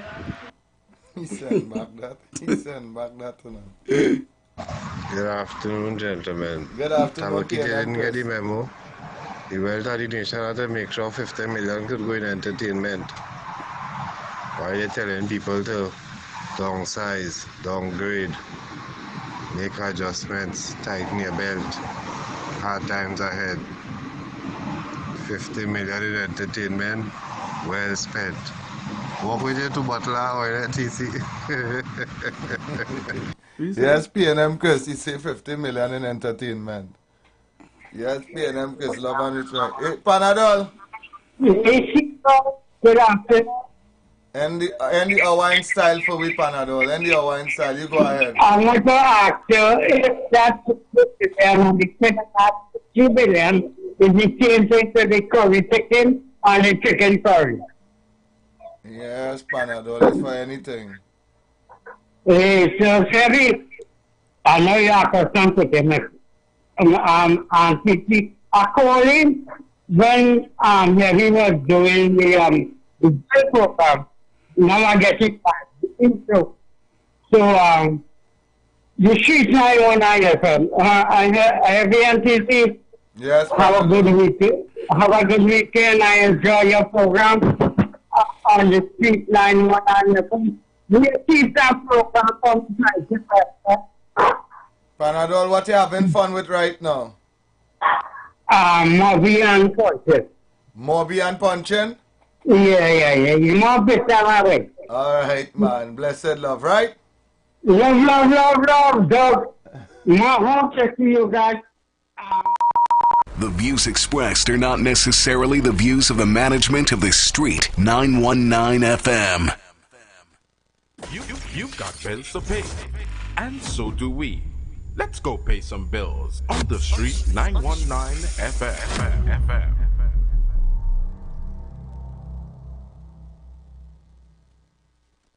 As we transition into summer, we continue to talk politics, current events, entertainment, and what's trending while balancing the talk with some of your favorite tunes, both old and new.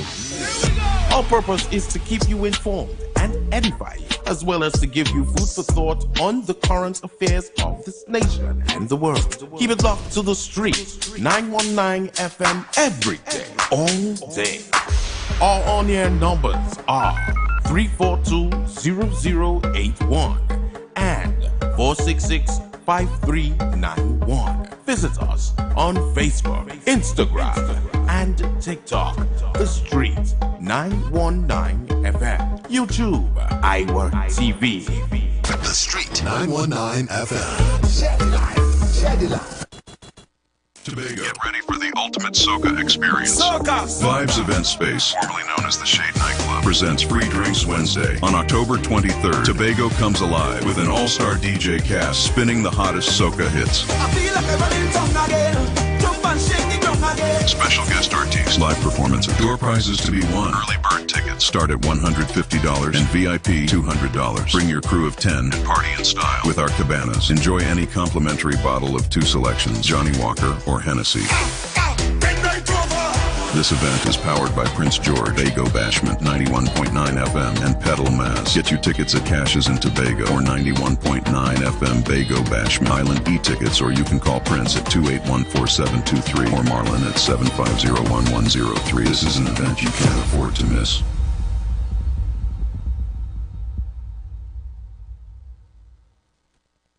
Make home yours every day with Courts. Oh yeah, yeah, yeah, yeah. Ooh, oh, oh. Get value for your money.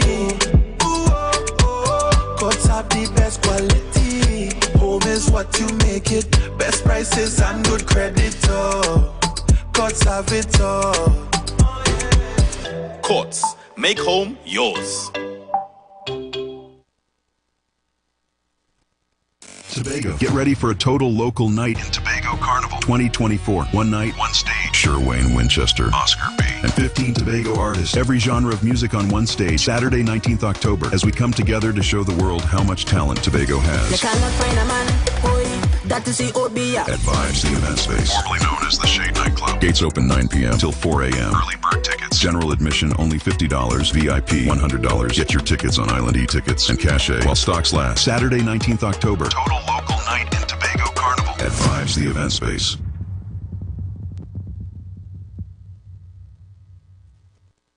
Under the auspices of the Mayor of Port of Spain, His Worship Chinua Ali, we present Baron's Infinity Concert, Sunday, November 3rd at the Winifred Atwell Auditorium, Queen's Hall. This show features Sugar Aloes, Gypsy, Tigress, Sher Wayne Winchester, Calypso Princess, Dwayne O'Connor, Tizaya O'Connor, Chuck Gordon, Elon Francis, Sheldon Reed, Rome, Zachary Ransom, Aaron Duncan, Ainsley King, Rondell Donowa, Lady Adana, The All-Stars Band, Los Alumnos de San Juan, Massey Trinidad All-Stars, and of course, the Baron. I want that Spanish woman to marry me. Baron. Call me this sweet soul. I want somebody to hover. And also Calypso legend King Shortshirt from Antigua. All singers on the night will each perform a selection from the Baron. Your MCs Damian Melville and Sonny Bling. Limited advance tickets only $300. Tickets available at the Queen's Hall box office, the Trini Shop, Trin City Mall, Excellent City Center, QueensHallTT.com, and C3 Center in San Fernando. Also, you can get your tickets from Sherma at 755-2915, Delinda 723-4011. Infinity, the concert.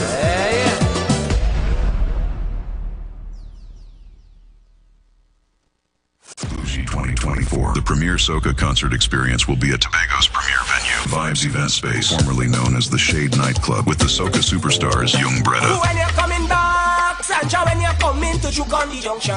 Oscar B, the Queen of Steam, Lady Lava, Hands up, let me see your finger. Anomaly, the Waterlord, Iwer George,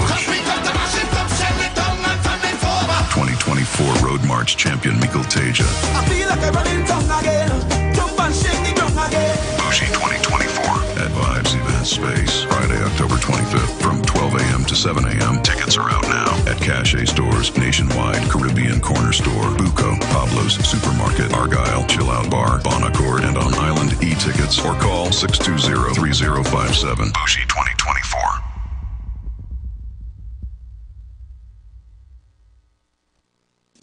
Spite Promotion presents For Spite Reborn. Old school meets new school. Cooler edition. Night before the holiday. On board the Harbor Master. Wednesday, October 30th. Boarding 7 p.m. Sailing promptly at 8. Free jello shots on entry. And prizes for the biggest crew. Get those early bird tickets now for only $250. $250. For tickets, call Ashton 328-3570. Kita 377-2469. Ruben 380-3237. Or Roxanne at 370-8638. Tickets sold at Coria's Salon, downstairs Express House, Independence Square, Port of Spain. You want a proper fix? Call me. Your DJs, Heavy Duty and TC, and the massive Dr. High. For Spite Reborn. Old school meets new school. Cooler edition. Wednesday, October 30th. On board the Harbor Master. See you there.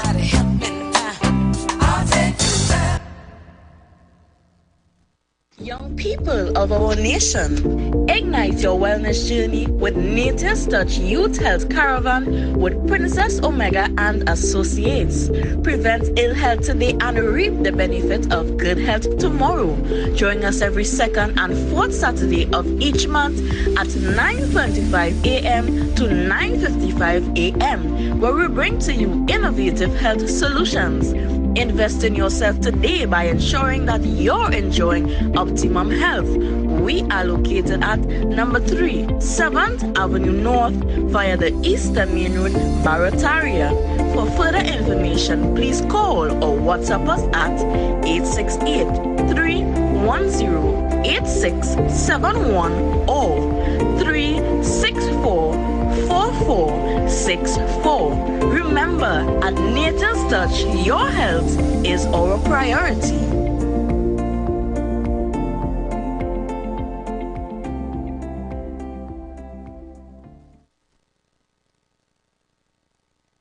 Oh God, call on the Lord. Call on Him. Pour on us, oh God. Oh God,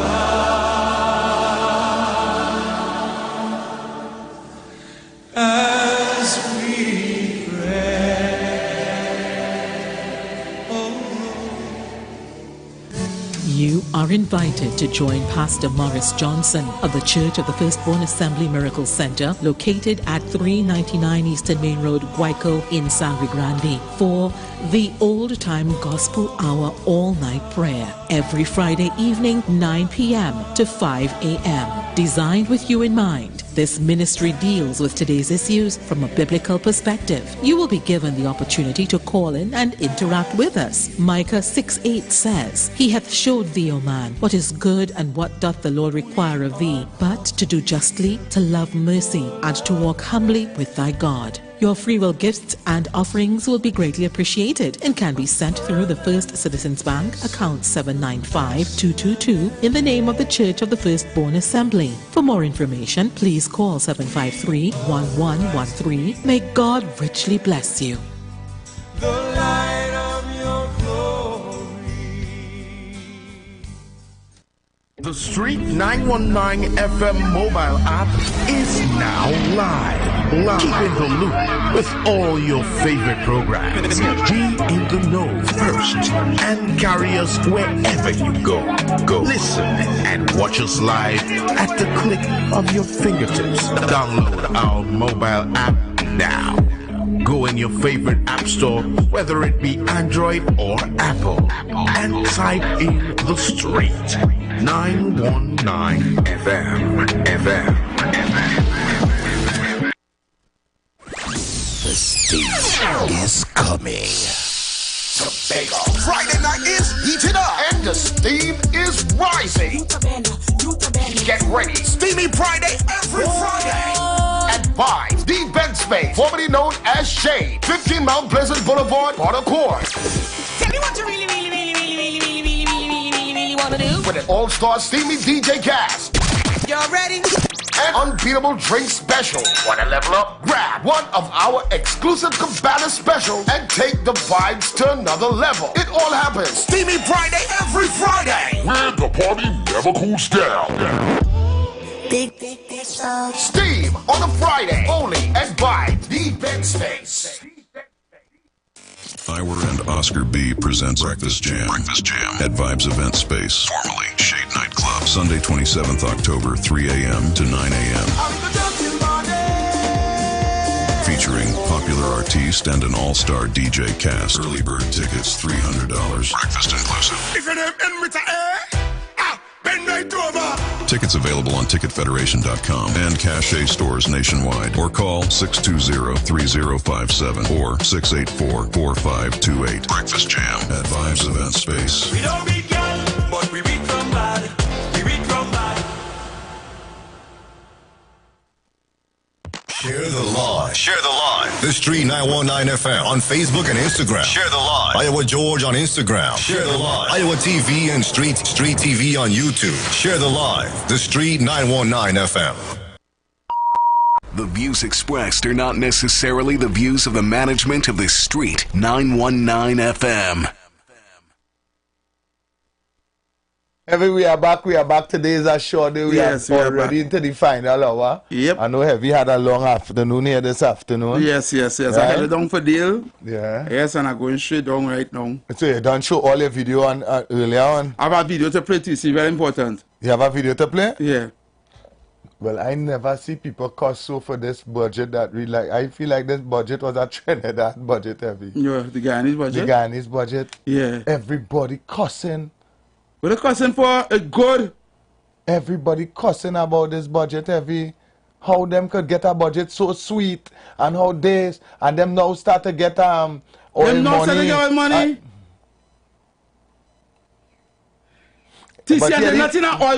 But here the freaks on them now. Somebody play that budget here for spite. They're trying to make Trinidad look bad, but them can make Trinidad look bad because them just get a little bit of money. The freaks. The same freaks who just bought half a loaf is better than none? But you don't even get half a loaf. You don't even get none. Right? So what is better than none? None is better than none. None is better than none. But the best guy and I get half a loaf. You understand? Talking about they get no money there. What you get? What you get? What you get? Nothing. You get tax, property tax. That's what you get. You get higher food prices. Higher gas up in your car. More crime. You understand? No income. No pension money and get none. You understand? You get nothing. Nada zilch. That way you get. Hush. Yeah, that's a hush them out. What video do you want me to That play? last video day. Based on what we was talking about with Petrochin the day before yesterday. This is one of the guys from Petrochin, and he's talking to the he's actually talking to the leader of the opposition. So listen to this, Trinidad and Tobago. Take a listen to this one time. See, brothers and sisters, the truth will come out. It's coming out peace. The con job was so well done that they have convinced that they played on the fears and the emotions of many of us in the public. They played on those who don't like Roger, who don't like the union movement, and so they played well. But the fact remains, brothers and sisters, Petrotrin had a 850,000 million US by a 350,000 million US debt that was caused by Malcolm Jones because of WGTL. That's the facts. The fact remains, brothers and sisters, that up to 2018, the end of the fiscal year, Petrotrin declared a profit, an after-tax profit of 1.16 billion Trinidad and Tobago dollars. That's a fact, brothers and sisters. The fact remains as well, brothers and sisters, that at no point in time did Petrotrin default on their loan. Brothers and sisters, the refinery as we know it was built in 1917. And at that time, the refinery was refining some 380-something barrels of oil. That went down. And at that time, we were importing crude. Brothers and sisters, listen to me. Do your research. You go and research for yourself. Don't take my words. It have Google. Although I don't trust Google, but it have Google. Google does have information. Go on Google and you see for yourself. We were always importing oil. A matter of fact, Malcolm Jones himself, God rest his soul, he told Prime Minister Manning, then God rest his soul as well, back in between 2006 and 2008, that you didn't need to produce oil in the fields. They shut down 8 platforms in Southwest Soldado in 2007 in the main field. And those were some of the main producing platforms. They shut it down. And the reason is, under the guise of integrity issues, as one. But the main reason is that they said they don't need to buy oil anymore, to produce local oil. We'll buy oil. And that is why, when you create a story, you must remember all of the points of the story you created, because sometimes you just forget what you're saying. So on one hand, you shut down the refinery because we had to buy oil. On the next hand, you say it was the debt. On the next hand, you say it's because the labor costs, a carpenter was getting $60,000. make up your mind. What is the real reason you shut down the refinery and send on petroleum workers, brothers and sisters? What is the reason? Now, I'm not here for that. Not tonight. But I wish to say, brothers and sisters, and I make a statement to the leader of the opposition here, ma'am, I'm asking you, upon your success at the general elections 2025, please reopen the refinery immediately.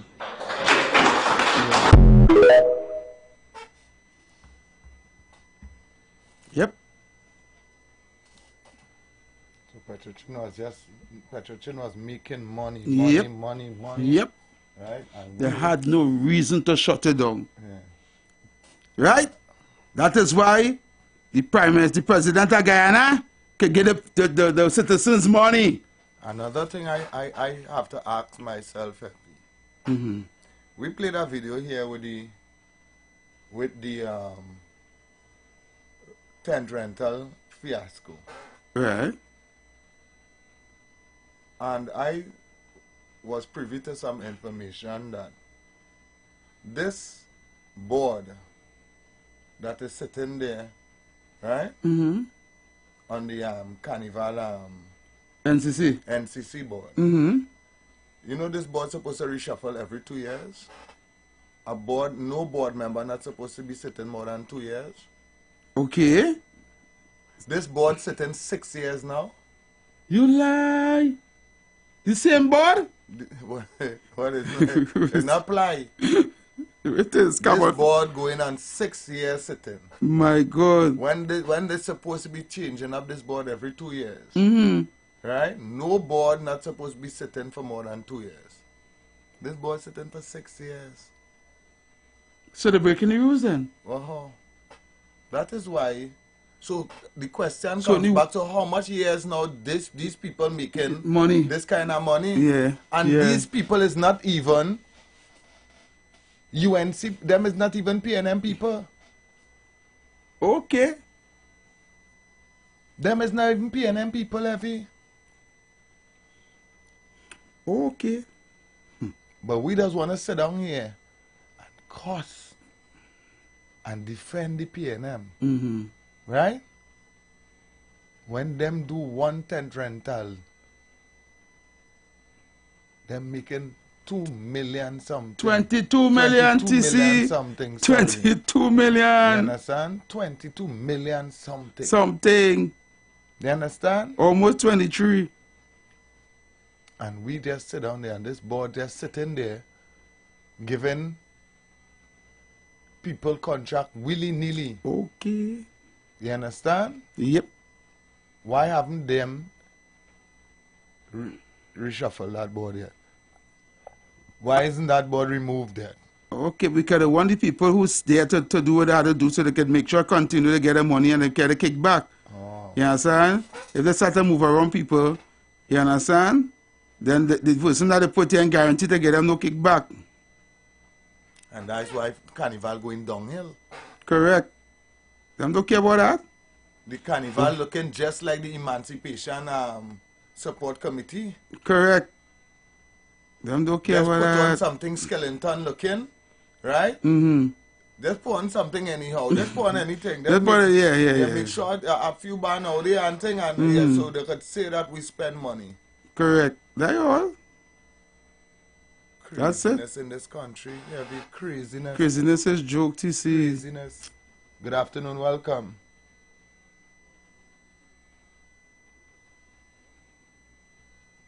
Caller, good afternoon. Yeah, TC duty. Yeah, Keep it really a touch, Mark. Yes, all right, man. Listen, so it's Friday, I'll get another chance. I listened to what you're saying with the reshuffling and the questions you're asking is like basically reality based. Like, well, if the organization, meaning the government, really developed to maintain the best interests of society, standard of living, all of that, you know, why are these things, it seems as it's not adding up?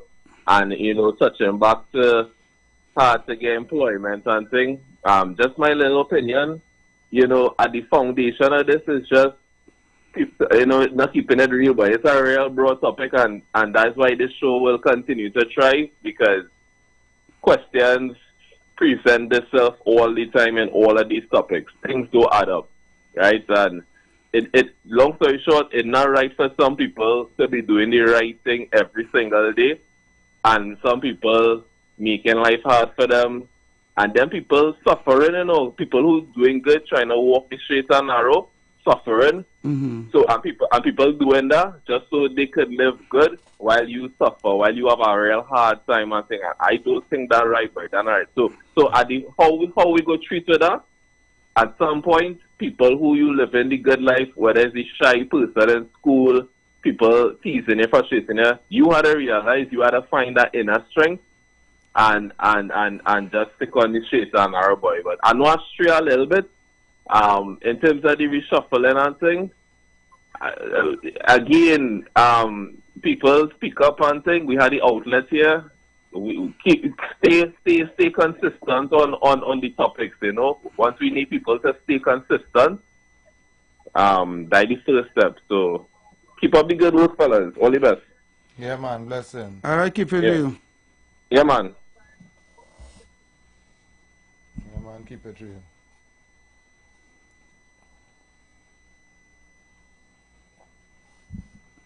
So we continue to take the call 342-00814665391. All right, we can take your voice notes as well. All right, you know today is Friday, so do it quickly because the time is moving. Have you anything you want to touch on while we wait for the phone call? No, you can face two voice notes. That's it. All right, I know voice. Oh, that's two short ones.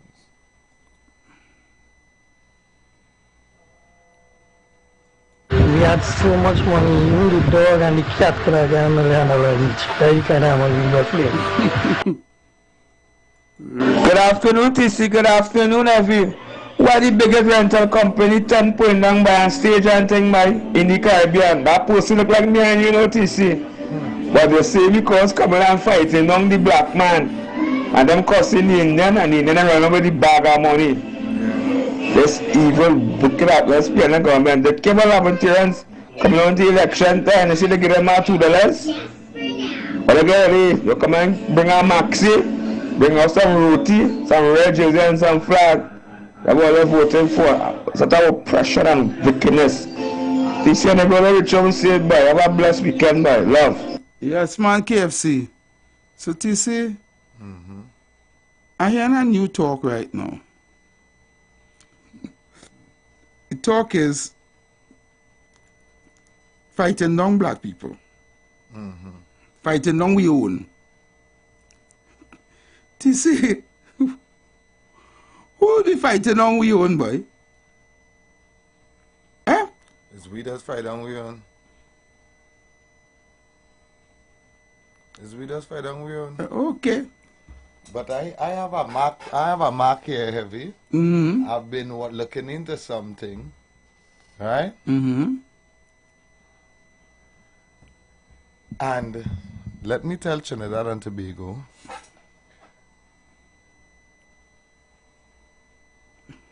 just how the opposition told you all that they were going to close down Petrotrin and all they didn't believe. Just how the opposition told you all that they're going to bring back property tax. They're going to bring property tax at you. Yeah, and you all didn't believe. And all they didn't believe. And the Prime Minister tell all you, right, that it was not going to happen. And as soon as he get the opportunity, he bring it and he do it. I'm hearing in the grapevine that 300 buses is coming to Trinidad. 300 buses? Bus. For PTSC. Right? And the company that is bringing the bus is now going to be maintaining the bus.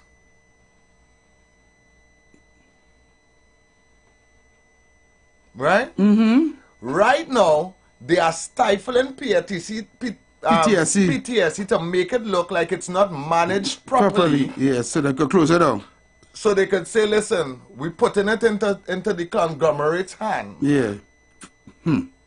Right? Mm-hmm. They are not buying the parts for buses that need minor repairs. Yeah. Mm-hmm. Right? They're sending in people to do the dirty work. Mm-hmm. License officers going down there and saying that bus seat here, this one don't have a light here, all them bus not roadworthy. Right? They're not roadworthy. So pack it up. Yeah. Fix that seat, thing. So they're making it look like, hey, PTSC going through. The only way to see about this now it's a privatized. It's a privatized. Yeah. And give one of the 1% financiers. And one of the major vehicle companies. Oh God, don't tell me M again, the M again? The Emmas. The Emmas again? The Emmas already. Them same people who say talking to dead people. Okay, the Emmas Jesus is bringing 300 buses. The Walking Dead people, boy? Thank you. No, man. And the Emmas is going to have the first opportunity to maintain the buses first. So you know the kind of money. Right? You understand? Wow. So just know, you heard it here. Wow. Right? Wow. Ask your Prime Minister about that. So PTSC head on the chopping block now? The head on the chopping block. Oh God. They're making it look like it is not manageable. It is not going good. So that's what they do, stifle them down. Same thing they do TSCT. Funds and this and that and everything. Same thing they do TSCT and send them workers home. Same thing they do. That's what they were starting to spread propaganda and PTSC. And all how the workers... All the PTSC workers working for big money. Okay. The government can no longer bail them out. 4% for PTSC workers. That's what the government just read that in Parliament and say that for PTSC workers. That is how things has gone. You know what I'm going to do? I'm going to hand over public transport to the 1%. But that's what a good... Heavy. Why are we allowing our government to give every single thing that we have? Everything that Eric William bill, everything that Manning bill, everything that Iana Robinson bill, everything that Pandey bill. Pandey never build nothing. And Kamla never build nothing. So stop riding. Okay. You call all the names. You see? Pandey never build nothing. Iana Robinson never build nothing. Kamla never build nothing in this country. Them thief. Well, he didn't have nothing for Robinson to thief. Well, he was just bad government. He just crashed the country. He crashed the country. Robinson crashed the country after this country was going good. One, Pandey, when he was there, them thief, and Kamla thief. All of them thief. Right?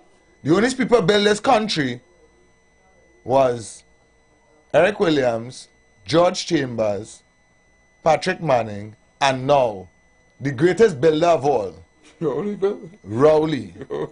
They are the people that build this country, right? Mm-hmm. If I get to the end of that statement, is one thing. Greatest EPN. Yeah, greatest EPN.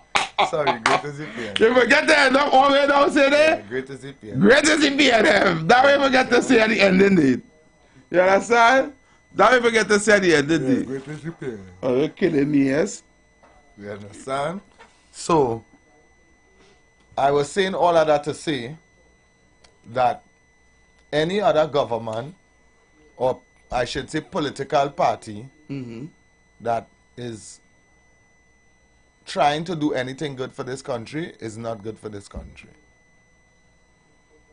They could grind their nails right down to flesh. They are still not good for this country. Kamla came in 5 years and gave this country, the children of this country, laptops. the children of this country whose parents could not have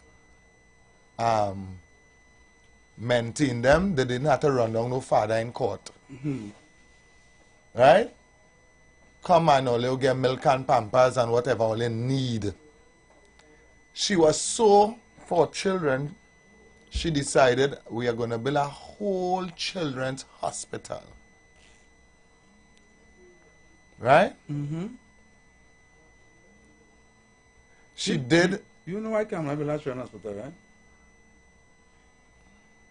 Go It ahead. had a mother that had us to get a triple bypass heart surgery for her 2-year-old daughter and was trying to raise funds and was coming all on different radio stations and things begging. She showing barbecue, she showing this, she went to all kind of ministry because she had to do the surgery in the United States, right? Because nowhere else was doing that particular surgery. Right. Right? And that woman, I didn't know the outcome because we was on radio those times. I was on radio I was on radio with either Aisha Wells or was on radio with Piper and them at that time. At that time. And I think the ending up of the story is she couldn't accumulate the money in time, and the baby passed. Right? I think that's what happened. Right. Right? And because of that particular story, you can remember that story was a big story. And when they came into power, because of that story, right, she decided to open a fund so that any other child that needs to get these kind of surgeries, the government will be give them the support and the money to go and do the surgery. Right. Right. That what the Children Life Fund was. Right. Right? So that a child wouldn't be able to lose her life because they can't afford to do a surgery. If you understand where I'm coming from, at least children need a chance to live. And then they realize, why do we have to send our children to the United States and all these places to get surgery when we have hundreds of students graduating in medicine and in all these surgery and things right here from Trinidad and Tobago? You understand? Getting their doctorate and all these things. Why not we open a children's hospital so that could do all the surgeries and bring in all the equipment and everything necessary to do the surgeries?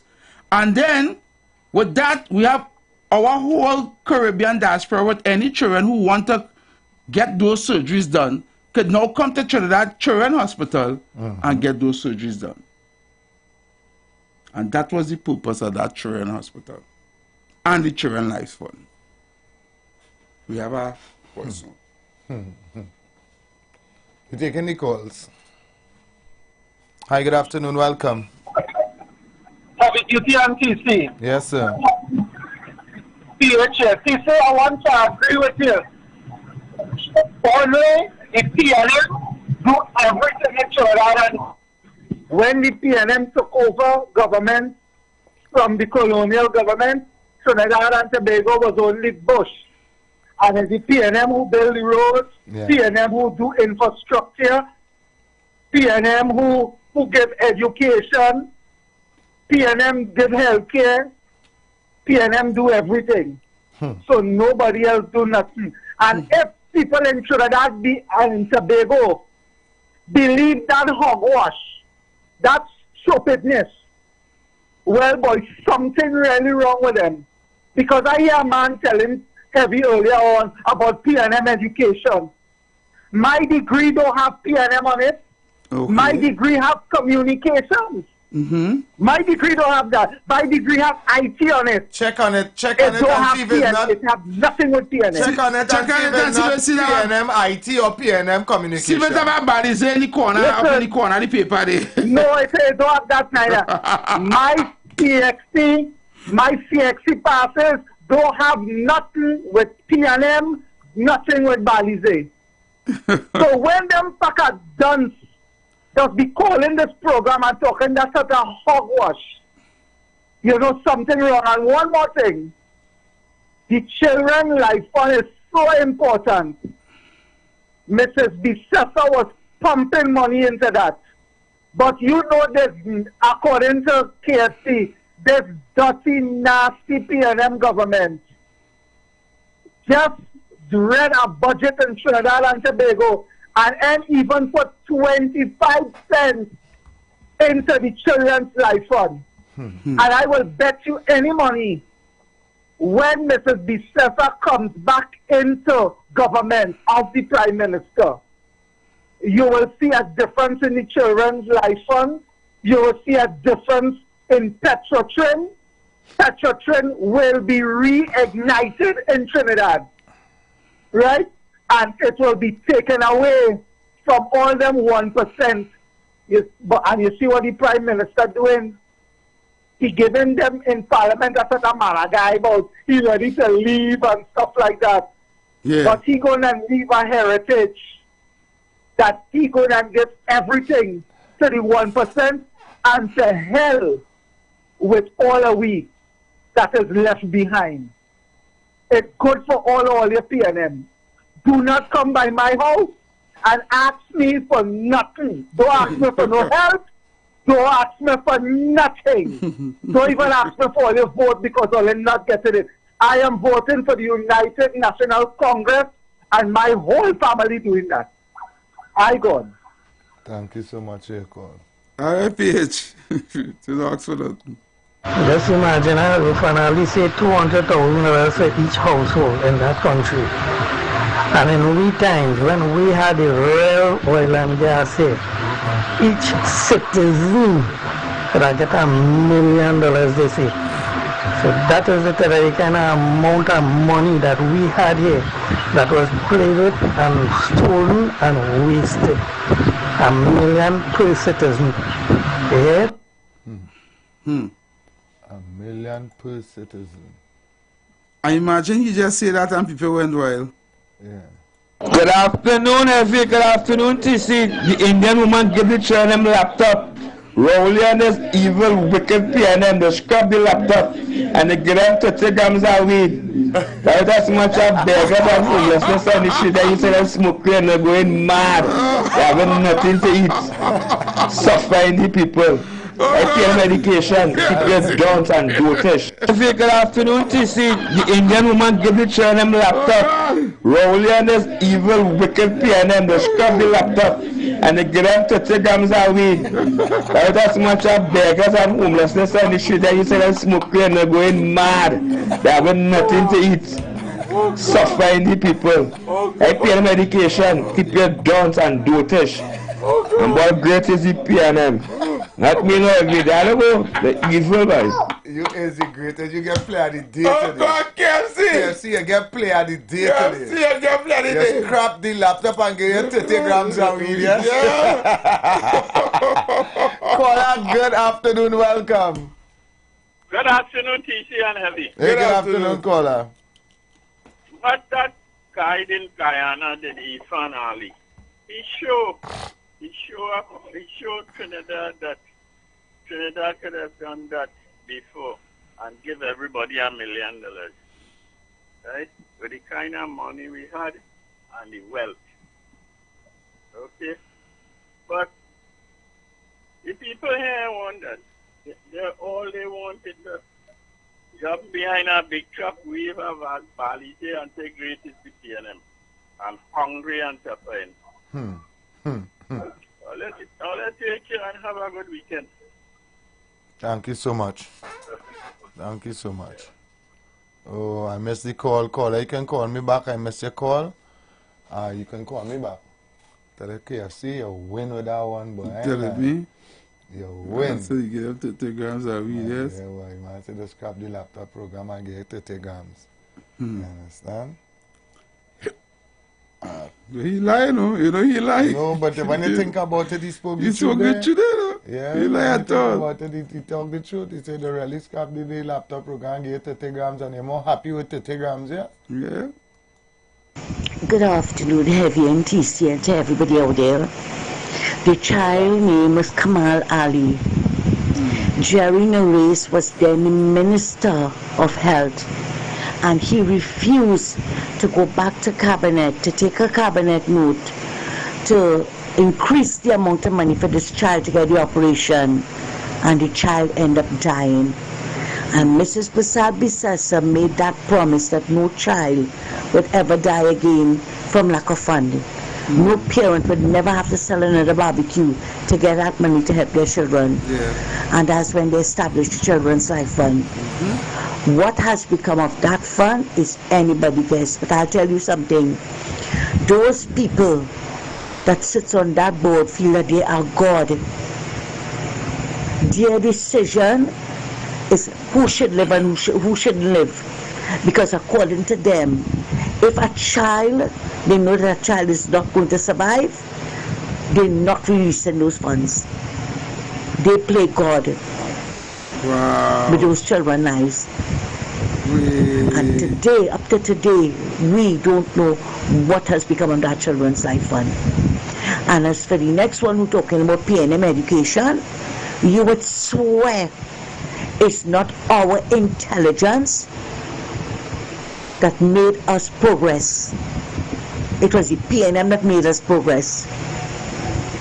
You would swear that we were swinging on vines after the monarchy, we got independence, and it's the PNM built this country. Because, you know, they have it to say that it's the PNM who built the Port of Spain and San Fernando General Hospital. Was the Queen, you know? Wasn't from the monarchy, you know. It was the PNM. That is why they figured they could have built the country and now they could destroy it. Thanks a lot, guys, and have a good weekend. Thank you. Thank you, Ms. Santa Cruz. To Mr. Express and your beautiful wife, I want to say good afternoon to going out to you all. I know you're always locked on your big screen, you know, on YouTube. I hope it was easy to find us on YouTube, you know. I know you're always locked on here. This is a program that you don't miss. I want to say good afternoon to you and safe weekend as well. All right. Good afternoon, caller. Good afternoon to the whole of Trinidad and Tobago. Good afternoon. And the 91.9 FM. Yes. Isn't that man who talk about PNM education? Here I want to do. Take the ID card of his parents and turn it backwards, and it will see the nationality of Grenada or St. That man, his grandparents and parents came from Grenada, and these people are only coming out in the station and talking about a rubbish, boy. When they're swinging mother and the father ID card and watch the back and see where Grenada or St. Vincent they come from. Lord Father.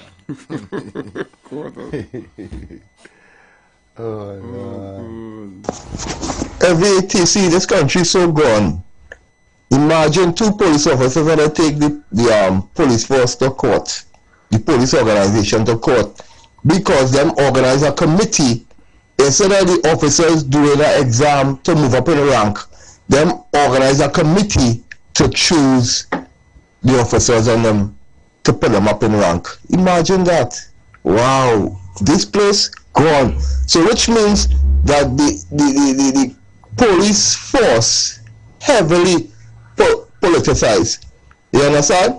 A lot of manipulation by ministers controlling the police. Imagine that. That's to show you how eroded this police force gets and treasonous to the citizens of Trinidad and Tobago. Imagine that them picking who them want to pop in rank. So why them could control them? Wow, unbelievable. And that's to show the levels of tyranny and corruption this country going under. So which means the police could do you what they want.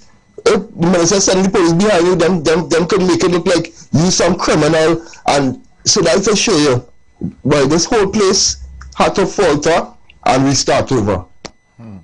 What a way to end the weekend. Hi, good afternoon. Good afternoon, T. Hey, mommy. I'll take my call. Mommy. Taking my call. Lord. Yes. I ain't taking your call. I just always take your call, mommy. Yes, what? What you say? No, you go ahead and talk. What you want to tell us this afternoon? Was the Prince San Fernando hospital now, teaching hospital. Who will build that hospital? Who built it? Yeah, the teaching hospital. Who will build that? Who built it what? The San Fernando Teaching Hospital? Kamla. Yeah. Who built that? Kamla. Kamla, who built that? Teaching hospital? Eh? Yeah, so who built it, mommy? Yeah, who built it? Kamla?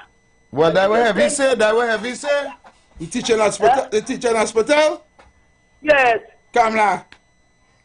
How Kamla could build that? You mean how? We mean, so what happened? So she wasn't the prime minister? No. Manning who built that teaching hospital. So Kamla was never the prime minister? Yes, she was the prime minister, but Patrick Manning who built that. And who built the children hospital in Cuba? Well, Kamala built that. No, it's but let me correct you. Let me correct you, mommy. Mommy, let me correct you. Manning didn't build nothing. It's the government built it. It's we money built it. Right? Oh, it's all the money now. It's we money. Manning never built nothing. Eh? Manning never built nothing in Trinidad. It's we money built it. Well, let me say we money. Well, when we should have begged for. When you get your raising pension, who gave your raising pension? Kamla? Kamala give me no pension. Okay. But you want to tell me Manning bill hospital like he take money out of his pocket and bill hospital?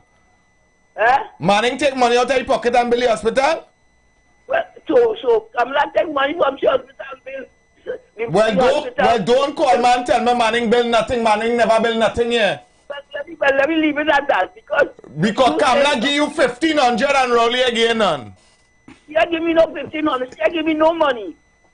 She give me no money. Yes? Why you didn't give shit back? Why you didn't give shit back? I didn't work on it. Dr. Rowley, I work on it. I never work on it. Rowley, you work on that? Just now you work on that, Rowley? I mean. Which part you was working on? Which part you was working on paying NIS under Rowley? Dr. Rowley, go to Silverhand. Which part you was working on paying NIS that you had to get pension under Rowley? You know, your neighbor call and say he's a Grenadian. You shouldn't get no pension. Let me tell you something. I was born in Maruga. I still used to live. Mommy, they say you was born in Guaf. Mommy, they say you was born in Guaf in Grenada. You're not American? You hear about American? Alright, mommy, alright. Alright, you hear about American? Yeah, I hear about them, mommy, alright. I was just pulling your legs there a little bit. But they say you're born in Guaf. Yeah, good afternoon, TC Heavy. Blessed evening, all the listeners. Like, you take all the house slaves again and the obedient slaves who wanted to stay back on the plantation after slavery was abolished and send them in Trinidad. Obedience on a Sunday. Something say back and all over oil and the Jaga and a flag. That is not we business. That is not we business. Who sent that? One of them PNM people must send that to say, look at that thing happening over the oil in Guyana. That's not we business. Hi, good afternoon. Yeah, fellas, good afternoon. I just really call a touch on that. The whole thing with the Prime Minister and his sworn someone. I believe that if given the opportunity, he wouldn't run for political leader again. But I really believe that's going to be his last hurrah if they give him power again. If they give him power again, if you would what? After party, this, if you win this 5 years, if you run for another 5 years? After that?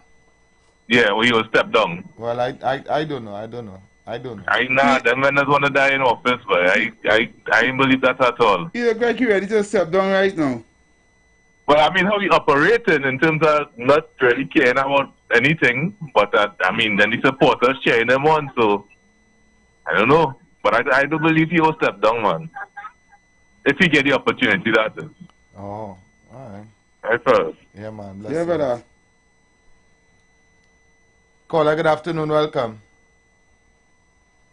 Good afternoon, Mr. TC and Mr. Heavy. Good afternoon, brother.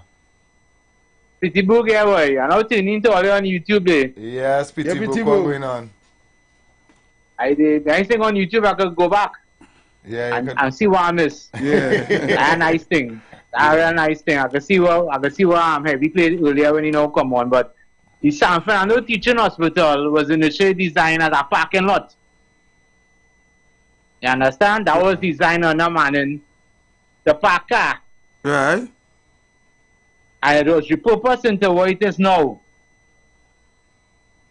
You understand? Yeah.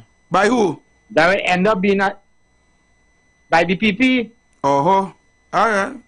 Yeah. Under Patrick Manning, it was designed to be a multi-story parking lot. Like what it have in town now. Right, right.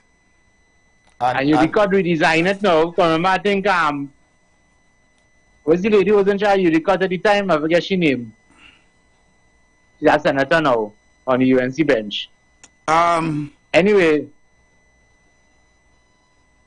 Help me. What's your name? The one who was, she was at that time she was in charge of AGC. Oh God. Oh God, I seen she face. She named she face in front of her. Remember she name. She went up for the Filipino Bonnie seat. Right. They remember she just now when I went on the line. Jolene, Miss Jolene John. Jolene John, yeah. Right. She was in charge of the cut. She when the video existed on YouTube that I have, I go send it to all you. I might send it to all you just now. When I walked through the Children's Hospital, when I was opening it to show you, she was there because she didn't try the cut. Anyway, I just come to tell you the information. That was really a multi-story parking lot and ended up into the teaching hospital this now. Alright, man.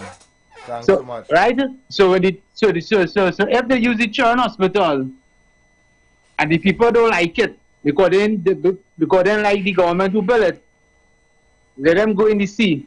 The doctor go treat them there. I go. Thank you very much for your call. Thank you very much. We have just about 5 minutes or less, so you can get in your last of your comments and stuff before we close off. You understand? Get in the last of it. You could also send your voice note, but KFC has to tell you take the cake today with that voice note. You win. That was the weekend. That was the weekend voice note right there. You understand? Let's see what the voice note had to say. Afternoon, VTC. I didn't get a chance to listen yesterday's program, but I listened to it this morning. All they talk about Guyana get oil and they done spreading the wealth. Imagine them spreading the wealth and they gain rob. I will send a video for you to show you how they explain that they gain rob. I tell you, he up to some kind of mischief. Them getting rubber, we close down we refinery. We say? Oh, Ghana getting rubber. And that's the video he sent it to show that we getting. Ghana getting rubber? Yeah. Hi, good afternoon, welcome. I'm listening, baby Barrett Carrier. I want to still give him the 2 cars. You want to call last night and say he does buy cars? Yeah, he does buy cars. He's not interested. But these 2 cars free. Yes. I'm not paying baby Barrett Carrier. By the way, 2 police officers was charged for the kidnapping of a businessman and murder. Yep, they were charged here. So what it is Steve Scotland and them had to say about it and Fitzgerald Hines and all that? Well, the commissioner of police took the thing and she apologized. You understand? Them take a police issued vehicle. Yes. And went and allegedly kidnapped this man. Right? And when it was all over, Grover, when they don't collect the ransom, they still committed the crime, murder. Right? Yeah. Well, look at this. I want to talk about the Minister of Education talking about the bullying in school. Right? I'm talking about stop the bullying and all that nonsense. Well, let me tell you some PNM government. All the ministers, PNM ministers, that's a bullying because they're bullying the citizenry of Trinidad and Tobago. Bye-bye. Thank you so much, caller. Caller, good afternoon. Welcome. Yeah, hello. Yes, good afternoon. Pleasant evening to you, sir, Mr. TC and Heavy. Yes, pleasant Our afternoon. little contribution to make here. You go I right want to say ahead. kudos to the Guyanese president for distributing the money with equity so that the people at the bottom of the ladder could get something, and the crime and the evil that is happening here wouldn't happen there. And to the PNMites that love Rowley as a god, to talk to him and let him put 201,000 in every household account here in Trinidad, so that no Guyanese could laugh at me. All right. Them Guyanese done laughing at me long time, man. Long time. Hey, look your partner, Heavy. Yeah, man. Not tonight, you know. Not tonight. Yeah, this Now how they getting robbed now. They get a bad deal from the start. But still with that bad deal, look at the amount of money that they're making, that they could see to progress the country to a point where everybody in the country will be living a better lifestyle than what they had before. Even though, as you say, they was getting robbed. Baby Bartire will end the program. No, Matisi, man. Yes, yes. Yes. Yes. Well, Heavy and TC. Heavy and TC. Well, you all are carrying down the name of Eric Williams and saying that he did nothing for Trinidad and Tobago. But the University of the West Indies doesn't say that. Listen to what they say. Listen. Eric Williams and the establishment of the University of the West Indies. Yes, listen, Heavy. On the basis of the above, Eric Williams submitted a far-ranging memorandum to the committee and to the Anglo-America Caribbean Commission, an agency launched by the US, Britain, France, and the Netherlands to deal with social, economic issues in the region, right? So go to the university and ask them for that file on that, right? That's what Eric did. So all of you who have your degrees now from the University of the West Indies, you owe it all to Eric Eustace Williams. Okay? Now where are those laptops? Where are the laptops? Well, I can tell you where my niece one is. It's in the dump, eh? Right. So have a good day. Eric Eustace Williams is a whatever. He's a what? Anyway, until next week, we'll be back here, same time, same place. Waste our 1 minute and how much seconds? Waste our time. Hey, we pay partner 27 seconds. There you go. And cost him in 27 seconds. Yeah. Don't cost, eh? Don't cost. This is how we live. Yeah, Heavy TC, baby, but I say he sell cars. Baby, no way you could be a car salesman. No way. The kind of man you have, your cars will shut down the budget. Your cars will not work because the kind of man you have. You understand the heights of it? Cut off. Right, until next week, we out. Yeah, we gone. The views expressed are not necessarily the views of the management of the Street 919 FM. You've got bills to pay, and so do we. Let's go pay some bills on the Street 919 FM.